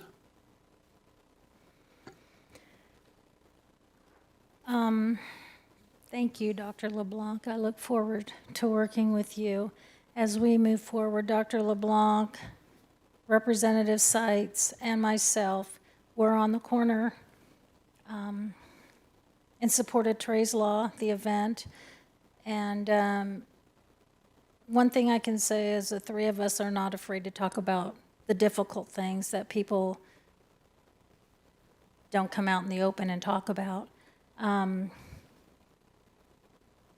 It's been a joy. I do a lot of things I don't come up here and share with everybody. I get involved. I'm involved in quite a few organizations, conservative organizations. But one thing we are working on is a very large event that's going to take place in Branson that we're very excited about.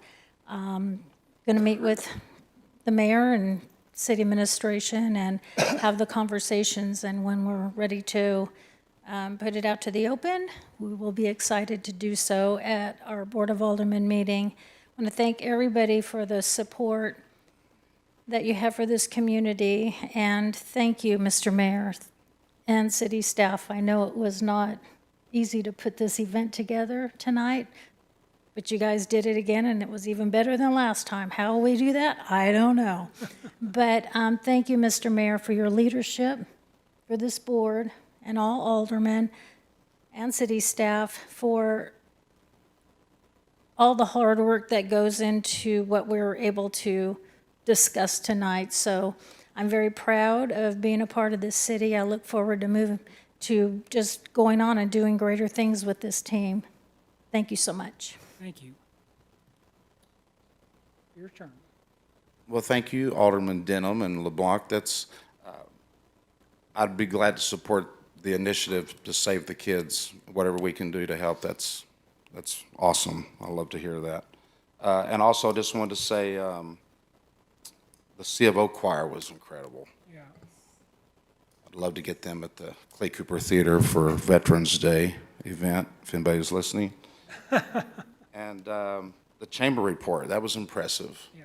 wasn't it? Loved Very. that. And that's all I really have. Thank you. Marshall? Thank you, Mr. Mayor. So we've made it. After announcing my intention to not seek re-election last fall, we're now at my last full official meeting as an alderman. While this isn't technically my final meeting, it does feel like the closing of this chapter. And I've been recently doing a lot of reflecting on my time serving this city. My passion for Branson hasn't changed. If anything, it's grown stronger. And while I may be stepping away from this seat, I'm not stepping away from public life. I'm simply stepping into a different role, one that I believe is just important to the future of our city. During my time as an alderman, one of the things I have cared most deeply about is this: we've got to honor our Branson entertainers. They are the reason this town exists as we know it today. They are the reason families come here year after year. They are one of the primary reasons Branson has a story worth telling. And that belief didn't just stay in words. It turned into action. It turned into civic art. Over the past several years, we've seen that take shape in meaningful ways. We've established the Song of Hope Museum along with the neon sign backlot, bringing Branson's full story out into the community. We've created spaces and markers that honor our history, from commemorative plaques for legends like Boxcar Willie, Charlie Pride, and my granddaddy Mel Tillis, to public service markers like our Song of Hope Adopt-A-Street, and the contribution we made to the historic Owen that placed the name of our movement on one of the seats in that auditorium permanently. We announced and commemorated the mayor's musical holidays and helped establish the first official song of Branson, courtesy of the Petersons, making sure our entertainers are recognized not just on stage, but as part of our civic identity. We brought forward civic symbols like the Branson city flag, and perhaps soon, a city seal, something we still desperately need, giving our town a visual identity that reflects who we are. And we embraced public art in everyday spaces, like the Branson Pirates Water Tower, turning infrastructure into something that reflects community pride. When you step back and look at all of that, you begin to realize something. This isn't just a collection of projects, it's the beginning of something bigger. And that's why, as I step into this next chapter, I want to help carry that work forward by establishing a new citizen-led effort. We're calling it the Branson Civic Art Association, a group of individuals who care deeply about this community, who want to preserve, promote, and help steward the identity of Branson for years to come. This is not a city project. It's not a government program. It is a citizen-driven initiative built by people who love this town and are willing to take ownership of its story. The purpose is simple: to preserve and advance Branson's cultural identity through civic art, music, and public expression. That means continuing to honor our entertainers, continuing to tell our story, and continuing to shape the way our city presents itself to the world. And we're already seeing how powerful that can be. Take downtown, for example. When Heather Herman was able to help bring NBC here to film part of their Christmas holiday feature, Merriest Main Street, what stood out to them? It wasn't just the lights, it was the details. The archway, the bee and the crosswalk. Those elements told a story. They caught the attention of the cameras because they reflected something intentional about who we are. You see, in many ways, we've already begun to paint the town, but we need to keep going. Because the truth is, Branson is going to be judged just as much by the areas we neglect as it is by the areas we celebrate.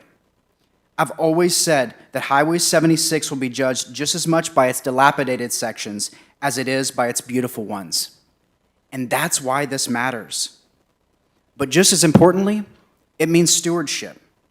Because a symbol only matters if we take care of it. Over the past few days, I've heard conversations about flags around town, some that are worn, some that need attention, and I actually think those conversations are a good thing. It means people care. So I want to be clear about this. I'm not proposing a new city board. I'm not proposing more government. What I am proposing is something simpler and stronger. A citizen-led effort. People who are willing to step forward and help care for the symbols of our city. That includes things like a volunteer flag steward corps, people who will help monitor and replace flags when needed, support initiatives like our Yellow Ribbon effort every November, assist with the beautification and civic pride projects, and continue strengthening Branson's identity. Because the next step is not just creating these things. The next step is taking care of them. So that as we continue to build upon these civic art projects, Whether it's a Welcome to Branson monument sign, possibly at the new Getting Floored location, or completing our connected trail system, we have people in place who are ready and willing to take care of them. I believe Branson is one of the most unique cities in America. And if we're going to preserve that, we have to be intentional about it. We have to tell our story. We have to honor the people who built it, and we have to reflect that identity in everything, from our stages to our streets. It has been one of the greatest honors of my life to serve on this board. And while my time in the seat is coming to an end, the work we've started is not. It's continuing. And I believe it's just getting started. Every place has a story, but only the most fortunate of places get that story told. So help me tell Branson's, and we can share it with the whole world. Thank you. Wow, thank you, Marshall. Artie? Well, mine's going to be shorter than several of them. Okay. I was at church on Sunday and had a woman come up to me and she said, Artie, I want to thank you and the board and the Public Works Department for all that you have done to help us with our water problem at the Branson's Veterans Memorial Park. And I told her that I would acknowledge that to Kendall and his staff tonight at the meeting, and I had told him before the meeting I was going to call him out and tell him how much they have been appreciated on this. Don't get a red face, Kendall. But no, we've got a great staff that reaches out to people all around town and does things for them, and that was just one example, and I just didn't want it to go without being acknowledged. I too was one of those tonight that was totally amazed to find out that Winter Green Road was not a city street. Man. But it's not the one that I wanted to mention tonight. I wanted to talk about one that's near and dear to me, and that's Branson Hills Parkway, because I live just off of that, off Prairie Dunes Drive, and I know that the city is going to be working on the street lights there shortly, and so I know a lot of people are excited about that. And also, I wanted to mention to your staff, Michael, the need to do some tree trimming along Branson Hills Parkway just south of Prairie Dunes or just east of Prairie Dunes Parkway, because that's a very dangerous intersection to try to come out onto Branson Hills Parkway, and there's a lot of older people that live in my neighborhood. I'm not one of them, but there's a lot of older people that live in my neighborhood, so I appreciate it. So that's all I got tonight. Thank you, Artie. Kathy? Well, I will tell you that the Highway 76 revitalization project, we are full speed ahead on this project and excited for the outcomes. As with any construction project, costs have gone up since our first conversations almost 8 years ago, which necessitated new discussions about maintenance fees moving forward. As Marshall said, if you build things nice, you have to put the money aside to maintain them. Those conversations have been productive, and we're excited to get shovels in the ground. The desire is to revitalize all of our important Highway 76, with the first focus being on where we have the most tourists walking, driving on any given day, and that's on the west end. I also want to share that this Board of Aldermen has also approved, and it's in our current budget, $750,000 that is earmarked as seed money to start improving the east side of 76, where you come off of Highway 65, you start at Bob Evans and you go down to Fritz's. That stretch in there has been less than beautiful since I've lived here. So it's time. This board has put, like I said, $750,000 as seed money. And you'll be hearing about some of the revitalization projects that we have for that section of 76. Next is legislation regarding the tourism infrastructure funding. There are 2 bills in Missouri legislature that would allow Branson residents to vote on expanding how tourism dollars can be used. Currently, those funds are limited to marketing and water and sewer infrastructure. These bills would allow for additional uses, including tourism capital projects that support job creation and helping us achieve a year-round economy. From the beginning, the plan has been to hold multiple town halls to ensure transparency, answer questions, and most importantly, gather input from the citizens and the business owners. Any change would require a vote of the people, and community involvement remains a priority of this administration. Finally, planning the development is inside the city limits of Branson. One of my first campaign promises when I ran for mayor was working on ways to make it easier to build in Branson and stop giving sweetheart deals to a select few builders. Over my first 3 terms, I believe we have made great strides to work with those wishing to build here, but we can always do better. Our intent was, and still is, to make it a level playing field so everybody operates under the same rules and guidelines. It will be a priority for me, and I hope our board, to look at other communities similar to ours over the next year and see if there are code updates that they have made that would make sense for Branson. We want Branson open for business, and part of doing that is making sure we have businesses that are opening. If another tourist community is doing something better, we should emulate that. One quick note, because there have been some frustrations with our Citizen Serve portal, we have been working diligently to make necessary changes to make that work the way it was intended, and are hopeful that moving forward it will be beneficial to those in our community. If you want to build here and are having trouble navigating the process, please, please let us know. We want to help. We want to make the process easier. We want to make sure that you are prepared through every step of the process for what the expectations are. Overall, I want to thank every resident in our city for their input. We are here to serve the people, and the main part of doing that is listening to the people's concerns. I am personally excited to continue working with all residents to keep Branson the best place to live, work, and raise a family, both now and in the future. Thank you very much. I will entertain a motion to go and close executive session. Your Honor, I move to go into closed executive session pursuant to 610.021.3 RSMO for personnel and 610.021.12 RSMO for negotiated contract. Do I have a second? Second. Madam Clerk, would you take a roll call vote, please? Schultz? Aye.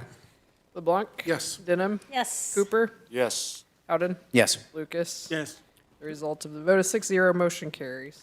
The board will now move into closed executive session